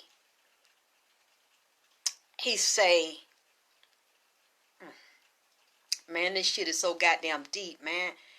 He said they wasn't gonna let him go, even though he was not everything they said he was, and he had done what he could to redeem himself and show that he had changed. They didn't want the change in the street. He said they were dropping the crack, they were dropping the death, they were dropping the homosexuality, they were killing the women, the children. They wanted the separation and put the men in jail. Total destruction. They said they knew he wasn't going to be a part of it. It's similar like they see Larry Hoover. What else he say? This is another thing. Goddamn. We are inside of the matrix, and we are slaves inside of a matrix. Okay. A home that doesn't belong to us, a fake society. And when I looked at this motherfucker here, see, you have to look at the deepness of the governor who did it. The goddamn I'll be back. The Terminator executed, hunted down and executed, and was jealous of Turkey. Arnold Schwarzenegger approved the execution of Turkey. And when I started listening to that spirit that possessed Schwarzenegger, the spirit started telling me how jealous it was of Turkey, and he wanted Turkey's body parts. He actually wanted to clone himself. If he could clone himself and become Turkey, Schwarzenegger would have cloned himself to become Turkey. He actually wanted the DNA and to become a melanin man, to be what Turkey was. He wanted his essence. He wanted, Arnold Schwarzenegger. Yeah, what I said. He wanted, took his soul and his spirit. They did a ritual to try to take the soul of Tookie. Because Tookie was a king and a warrior. I'm saying he came from a warrior Native American line. I got to see if I can find out which Native American line he come from. Because he come from down there in New Orleans, where a lot of black Indians was down there in that territory, and they took their land. I believe he was from one of them bloodlines. And Schwarzenegger didn't want him to live. It was so much, that spirit told me, of so much envy and jealousy in him. And then because of, look at what he played. He was the Terminator. So you are hunting down the man, almost the Christ of the future. You are moving through time, hunting down a time traveler to resurrect the consciousness and the mind of the people. And Tookie was one of the time travelers that went through the bottom, came through the top, and wanted to redeem himself. And you say, no, I am not going to let you redeem yourself and create earth, heaven on earth. I am going to allow you to transcend. Now, Tookie transcended, and he is in a peaceful place, but very wise and intuitive. Have been studying everything in the other dimensions and studying everything down here. And he have made peace with his karma. But he's concerned about the people, because he said getting ready to be war, and they have released the 4 horsemen through this virus. The virus is one of the demonic. That's what the young man that I said was getting ejaculated on, that also was dealing with a nurse that was also connected to the hospital in the morgue. He calls himself the master of spirits. I saw you the minister of spirits, MC. He said, no, I'm the master of spirits. And I bring in the spirit that's the minister of death. And he said that that is one of the seals. He said, when we want to get rid of somebody in the music industry, or they're causing a problem, or a problem from one of our agents, they consider themselves agents, we do that ritual and we bring in death spirits. He said that's what they did to Eazy-E. And he prided himself on being able to summon them through these gay sex rituals. There are certain spirits that will answer you very quickly if you do a gay sex ritual, especially dealing with Aleister Crowley, magic. Okay. And Tookie was telling me about this Terminator, how he's like trying to see this entity on him travel through time and destroy Tookie before he could wake up the people. Yes, and they find out who they are and take back control of the planet. So you also, he said, they're ready to usher in AI, artificial intelligence, and the chip, the bio chip. And he mentioned, he said by 2025, which I told y'all they're gonna start this shit in 2020. That's what Nipsey said. He said between now and 2025, within the next 5 years, the rise of the machine. And yes, it's going on within the next few years. It's going to be implemented, and the shit is blowing my mind. Because when I didn't know, as I went to look and see who did this, who executed him, and I said, Arnold Schwarzenegger. I said, oh my God. And we are dealing with the mother of the Matrix here. And we are dealing with AI, human-looking cyborgs, and humanoids, and unnatural affection. Males acting as males, but really feminine, and really secretly sleeping with men. And destroying anything that's natural, just like in the Matrix when they tried to destroy the Matrix, the mother, and had to hide her, who Mr. Smith, who looked human but were not human, and were against family and nature. And when you deal with that, look at how deep that is. Look at what the mother of the Matrix looks like. Look at who she is, what she represents, the original woman, the indigenous woman. Want to take her out, smoking, paying homage to the ancestors with the cigar. That shit has blown my mind. Okay? Because see, we got to deal with all, Lord, when we deal with him and the role he goddamn played, and Tookie seen that he was one of the Christ.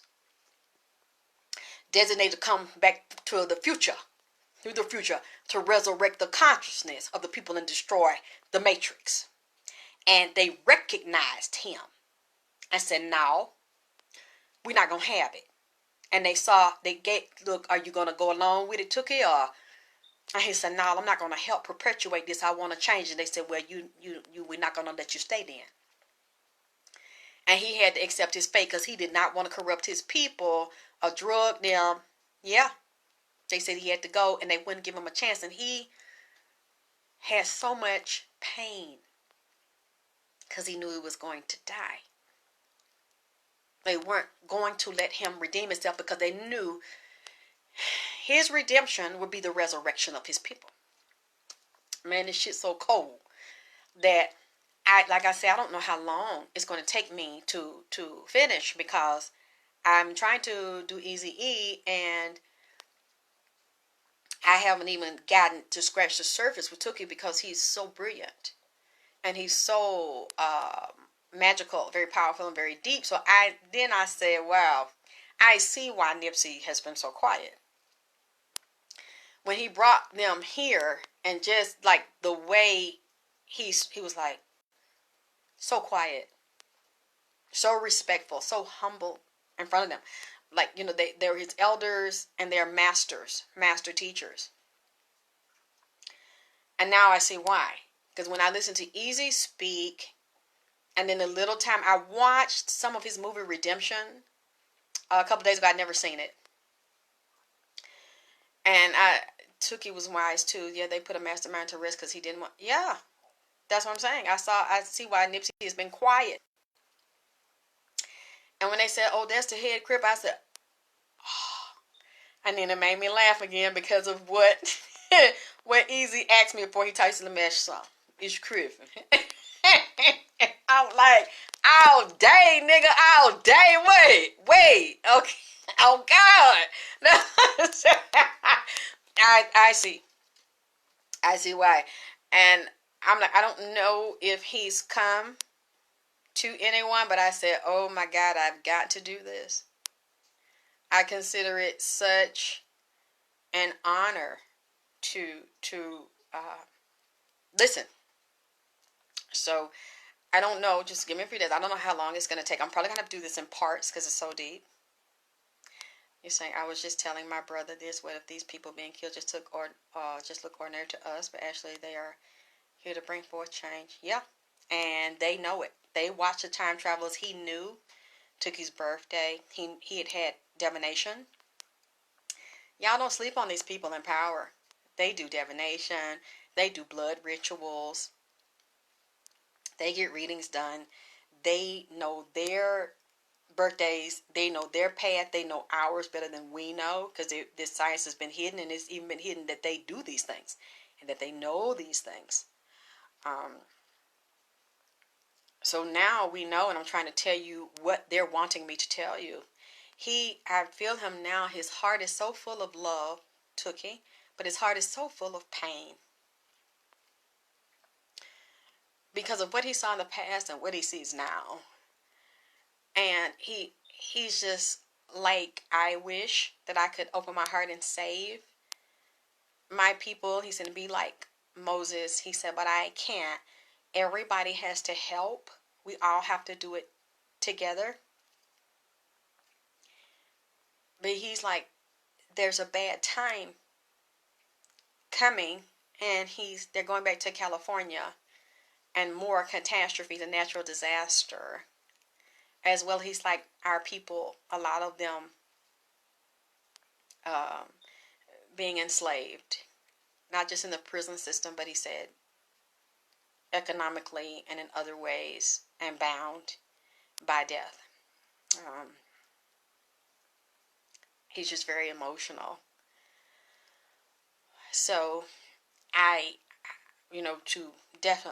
to be respectful, I have to sit with it because his heart is a big heart. He has a deep heart, and he's Well, two, they keep saying things about water in California. Something about water.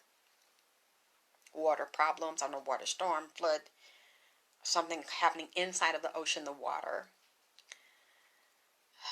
I just like to just sit and see what they have to say, because I was like, oh my God, I was like so nervous to say the stuff that I've told you that Eazy-E said, because I'm like, oh my God, they're going to think this is crazy. What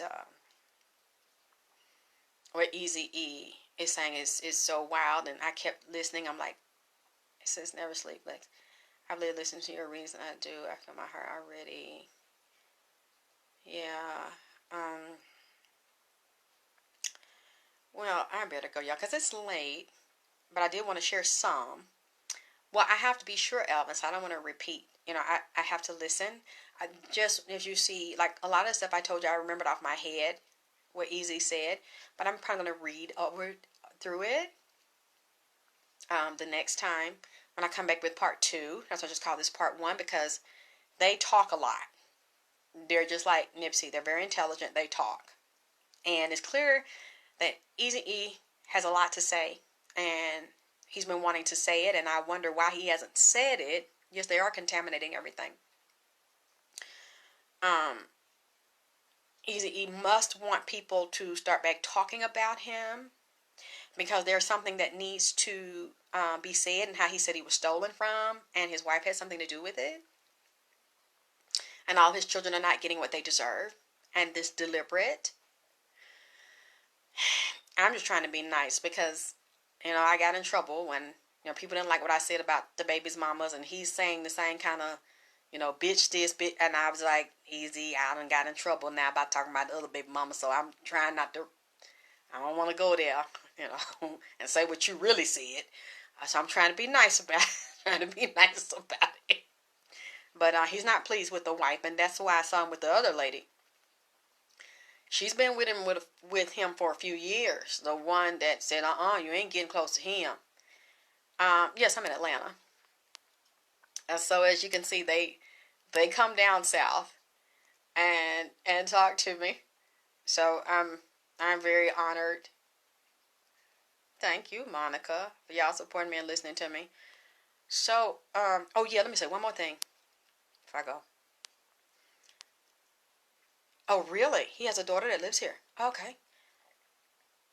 There's a young boy. I don't know what neighborhood that Easy was in or hung in the most. There's a young boy who keeps coming up telling me he was murdered. He said that these men had something to do with raping him and killing him. He's slim, thin, young boy. He probably is under 12. I see him like in a ditch or near a ditch with a tire thrown over him or down in the ditch around him. He knows Eazy-E. He was in that neighborhood, and he knows what I'm talking about when I'm talking about the white men coming. I don't know if that time they came there like they were selling insurance, or as well as some of them in the industry, they have agents, as well as black men too. Agents that would come in these areas and lure these little boys off or get close to their mom or families. Literally, he said that Jerry Heller is like Jerry Sandusky's cousin. He said Sandusky and Jerry Heller are just alike. They both like little boys, especially little black boys, that nobody's going to be suspicious of them or think, that they're coming to help them or do them a favor. I mean, y'all look, I know this stuff I'm saying is sick.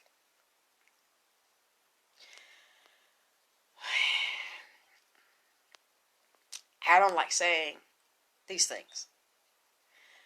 But I'm telling you, if you go on YouTube and you look up Johnny Gosh and you look up the Franklin cover-up, there's a fat black man, fat light-skinned black man.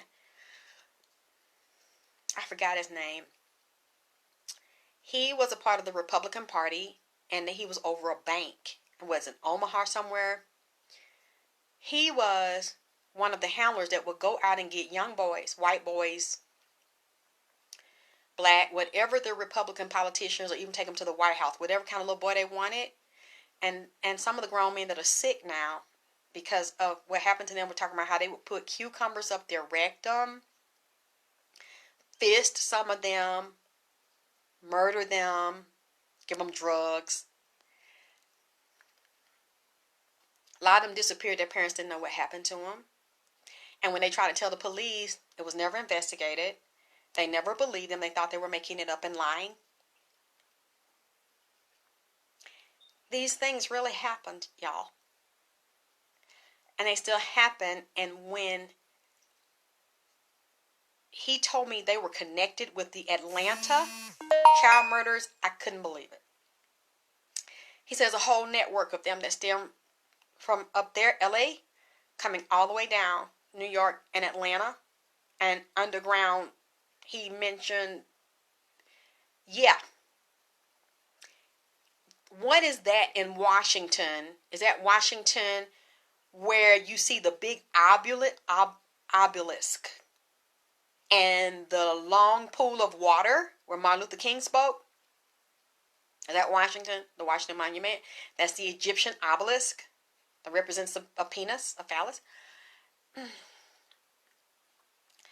He said that is a demonic duplicate underneath. He said it's a city underneath. There's an obelisk and an exact duplicate demonic on the other side. You flip it, where some of the children are down there. Yeah, we know it's Egyptian. We know it's African. But a lot of people don't. He just said that is under there is a whole city, a whole maze, a network of where the children live. He said they do satanic rituals under there. Yeah. Yes. Well, he said that's where it comes from, Alvin. The Vatican. Yes, it's so above, so below. It's a duplicate city, and it's a satanic, astral, demonic city. You see how deep he is? I didn't even really want to come tonight because I didn't think I had enough info, but I see as long as I've been talking to you, I did have enough to do part one. As I said, this is part one. He's still not finished talking to me. I just had to deal with the drama with the women.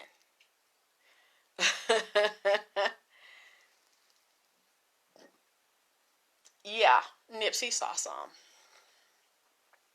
As he's quiet still. He has so much respect for them. They're like his elders, his teachers. He's quiet. He feels like a child under them. He's, Nipsey's so sweet. Thank you, Travina, for the donation. Thank you.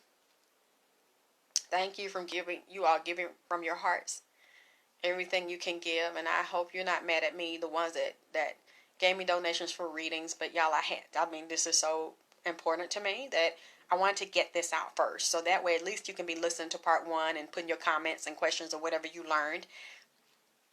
I like it when you put your comments there and you share with me what you learned or what you know, because I don't know. I just trying to hear the best I can from the spirits. Anybody's LA, anybody's in the industry, anybody that might come across something that knows Eazy-E or his son, or anybody that might have been around. And this, for the next few days, y'all can watch this and share with me. You all are so smart. I learned so much from you all. But usually my people are patient. They wait for me. And the few people I didn't know, when I was talking to them, I didn't know they were from Cali. I was talking to some clients, and they like the new Nipsey inspired products that he gave me. I have the Colloidal Silver Beauty Drops for nighttime. I have the Colloidal Silver Beauty Cream, Scar Removal Cream, anti-aging creams, spray, colloidal spray for the scalp to get rid of fungus infection, anti-aging, antifungal, antibacterial, colloidal silver, O-line, Nipsey blue, inspired by Nipsey. And when I told them, they was like, what? Oh my God.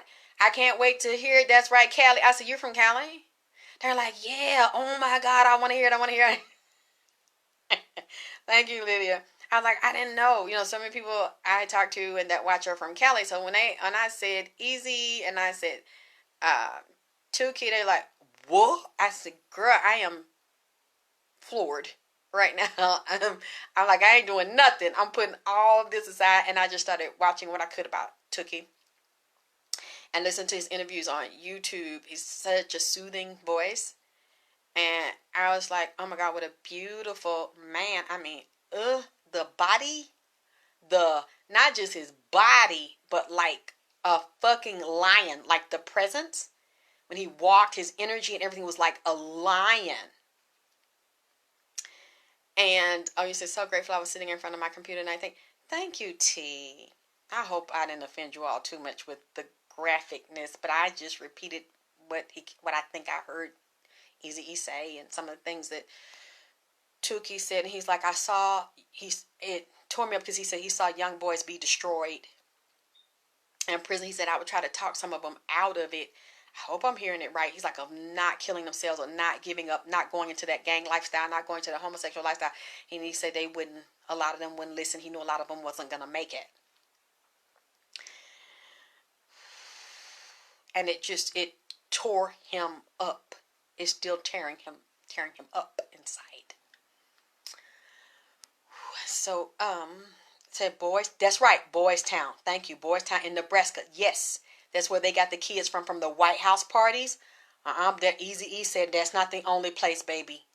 He said they was also getting them from them child murders. He said that oh yeah, it's one more thing. He said when they would send them, it was white people. He said it was some black homosexuals too. He said they were all connected. Some of them connected to controlled politicians and police in Atlanta and KKK. But the KKK was also tied to politicians. Like that Ed, what that man named Ed, somebody, that worked with Hillary Clinton up there in LA that was getting them black men prostitutes. They just arrested him last year and get them drugs and watch them start dying or getting real sick and shit.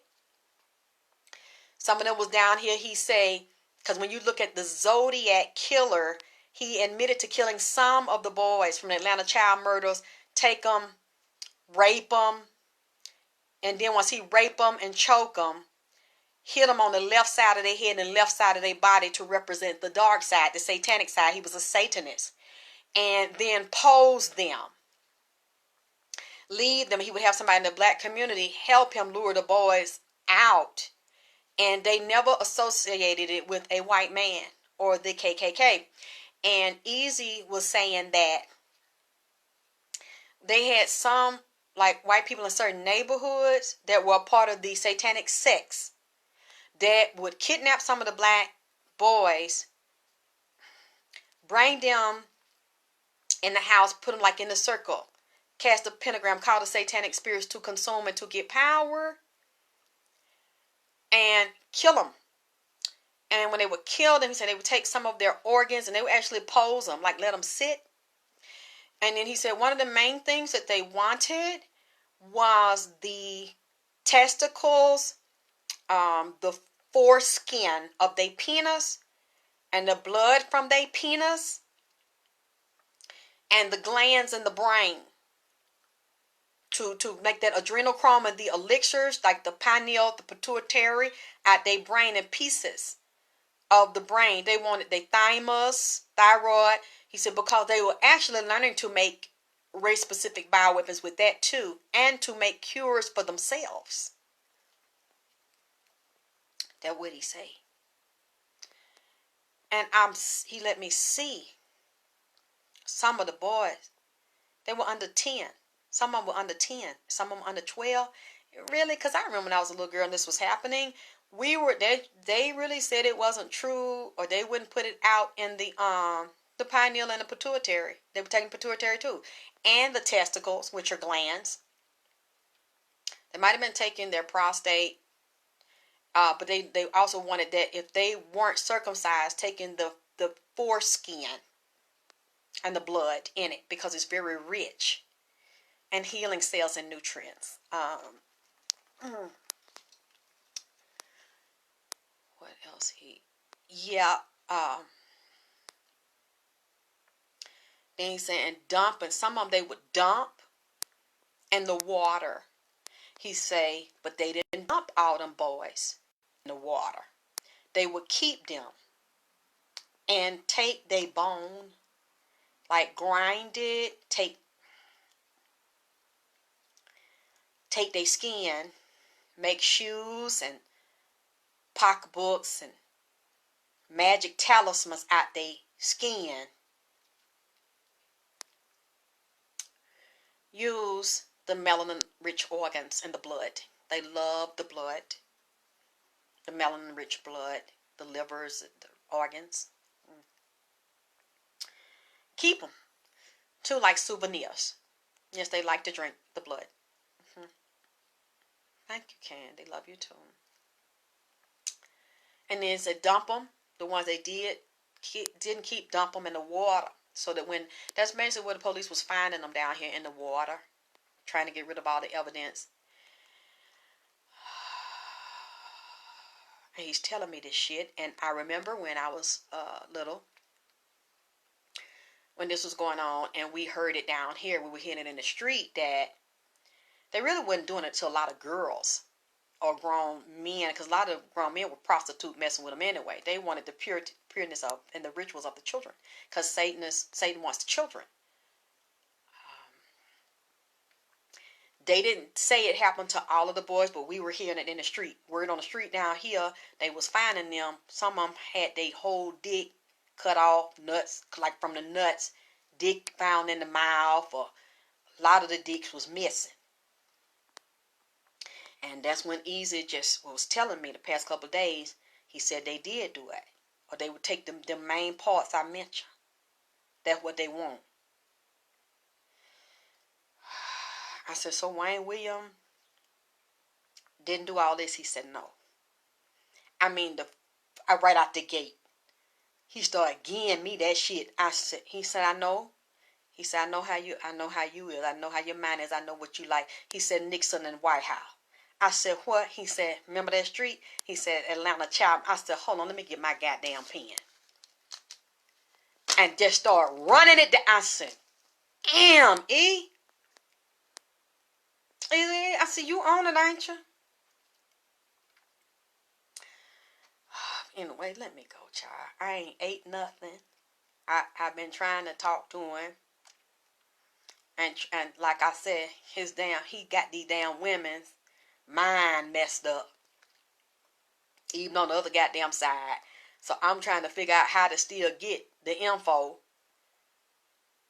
without them getting mad or getting in the way. I'm like, wow, y'all on this petty dick and pussy shit. Then this nigga up here politicking with me. Why don't y'all let me get this to get to the people? Put that other shit aside. I know y'all in love with the nigga and shit, but I need to get this info. This is very important. This is very deep. That's why I say, y'all, I hope I heard it right, because I didn't really get to hang with him in here like I like to hang with him.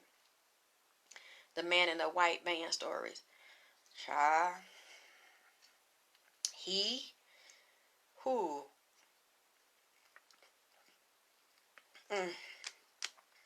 Oh boy.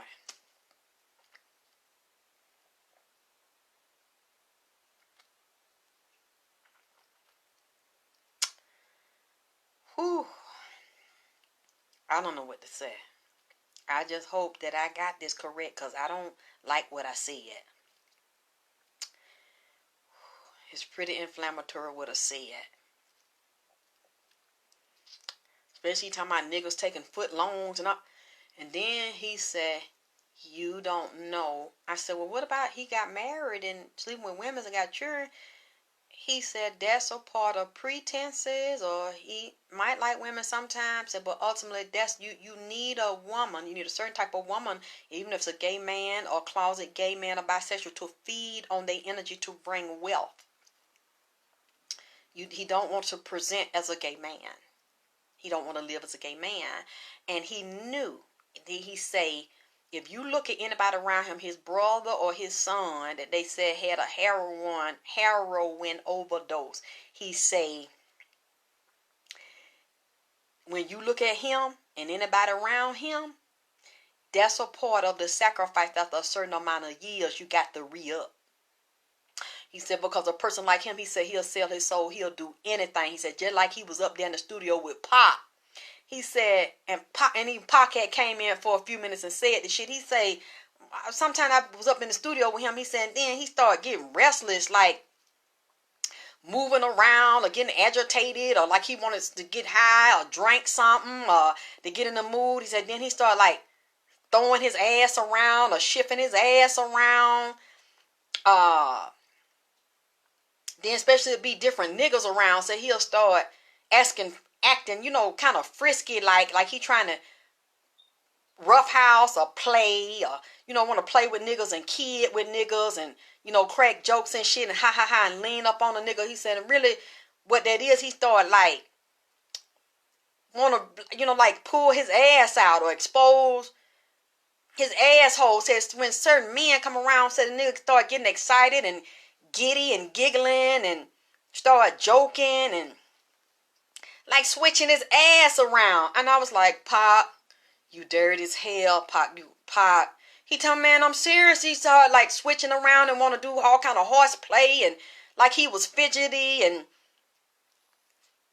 got like an extra energy when certain niggas get in there. And then we was in there one night and he started playing around with some of the niggas. To my next thing I know, he was sucking dick. And I said, Pac, don't do this, Pac. Lord have mercy. He talking about, yeah, that's why they want to do that Hail Mary on me. Because, I went with that shit. He said, I got tired of that shit every time I'm up there with Dre. Then he started, when certain niggas come around, he started fidgeting and switching his ass around like a whole ass nigga and like a bitch. Talking about then he in there on his knees. Talking about Dre love to get on his knees. Talking about he did that shit in front of me like he was trying to indirect tempt me. So I ain't with that shit. Then Pop told me the studio was stinking. Look, I don't know why these niggas talking about the studio be stinking when he be in there, but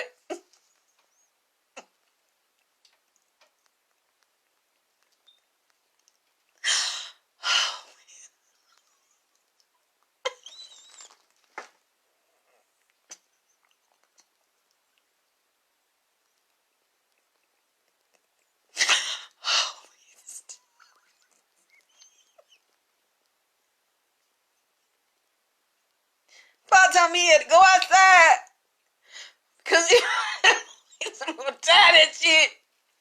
And told me he always try to pull that shit when he around like he trying to lure him in on that shit. I said, Pac, I can't do this. And then I remember how Tupac, you can hear him on that goddamn shit on YouTube. Remember that audio that's up there talking about Dre, he tired of being in the studio with Dre. Cause Dre don't know if he want to get up there eat pussy and sucking dick. He don't know which one he want to do. And then, what did you say? Smell like feet and ass. Time and then Dre get excited and like to say he spread his asshole real wide and spread his cheek. He said he like different niggas running a train, digging down in his ass like they goddamn digging goddamn for tossing salad or digging for gold in his ass. Just say his ass deep and stinking. I don't know. But I don't know.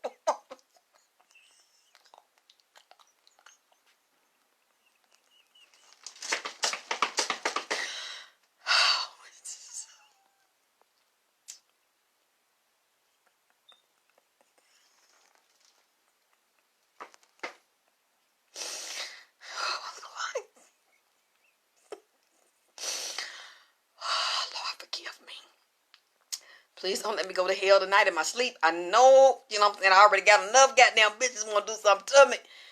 Lord have mercy. Whoo, please don't let this get back to that man. Lord have mercy. What you said, Sabrina? I'm weak. Girl, how you think I feel? And I said, Pac, don't come over here with that. Tell me, and I don't know why they talking about it smell like ass. Look. Yeah, say he let them go. They go deep down.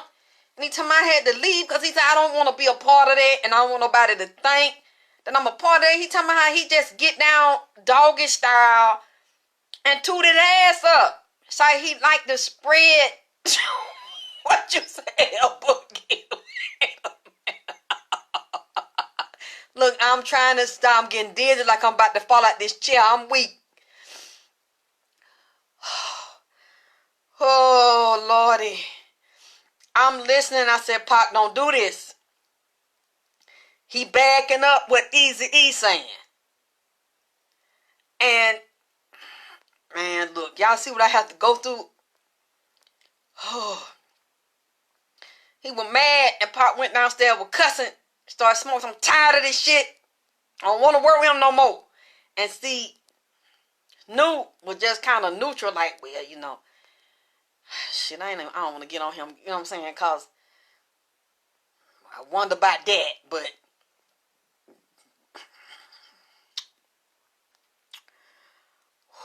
Lord, my stomach, look, I'm dizzy right now. I'm weak. I can't do this. Y'all ain't shit. You want to encourage this shit? I'm finna go. I'm finna go. I'll see what else.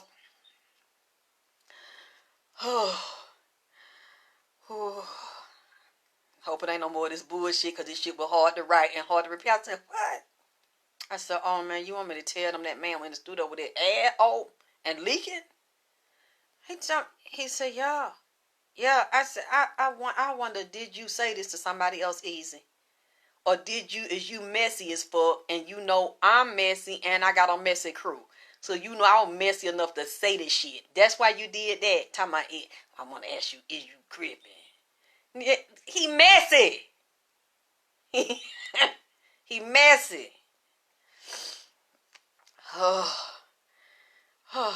Y'all, hopefully I have some more this week. I gotta listen. And yeah, said it was leaking. Instead he was just hollering like a woman.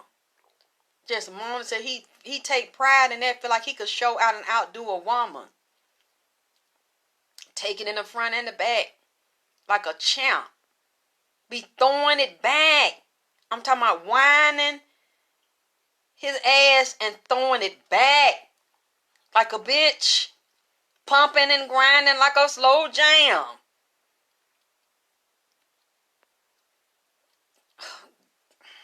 Man, I seen him. I mean, no kind of dripping. I mean, no kind of. I mean, just wide open. No blockage. Nothing.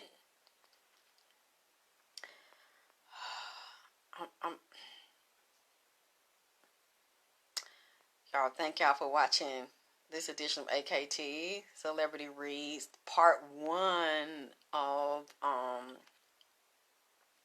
Eazy-E. Yep, he wanted all. It's pumping and grinding like a slow jam. Do you say no? I take it in my ass and suck a dick and bow down to no man. I mean, he is not giving a fuck. Suck a dick better than a bitch. Better than a lot of bitches. Take it down about pleasing a nigga that's his daddy. Take a dickhead and go around his mouth like he lining it with lipstick.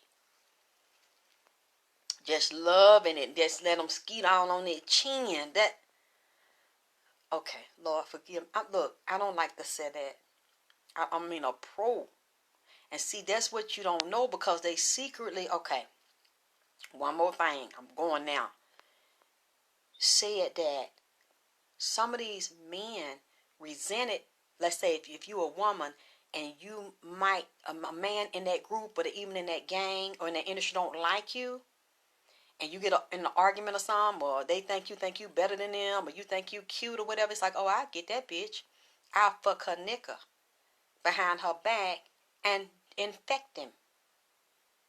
Deliberately just to show you, bitch. You think because you a real woman with pussy and a titties, you think you better than me or you think you special, bitch? I got a dig and I suck dig and take dig in my motherfucking boy pussy better than you. And we're deliberately, that's what Eazy-E said, deliberately infecting men so they can infect real women. He said it's in that industry, you'd be surprised. A lot of the men in that industry is infected with HIV and herpes. And fucking men's. Well, men hate women so much, they giving it to men that they know are married or that are going with women. That's where a lot of this is coming from. That's what he told me. That's what that man's spirit told me. That said he was the master of spirits. He said he's done it. Yes, well, you better keep your eyes open. Because they're not just in music. They be in different arenas that do this. Well, I love y'all. I gotta go. I'll talk to you all soon. Thank you for supporting me and being here and loving me and donating and getting my products and my services and my readings. And I'll be back soon with more of AKT Celebrity Reads. I love y'all. Bye.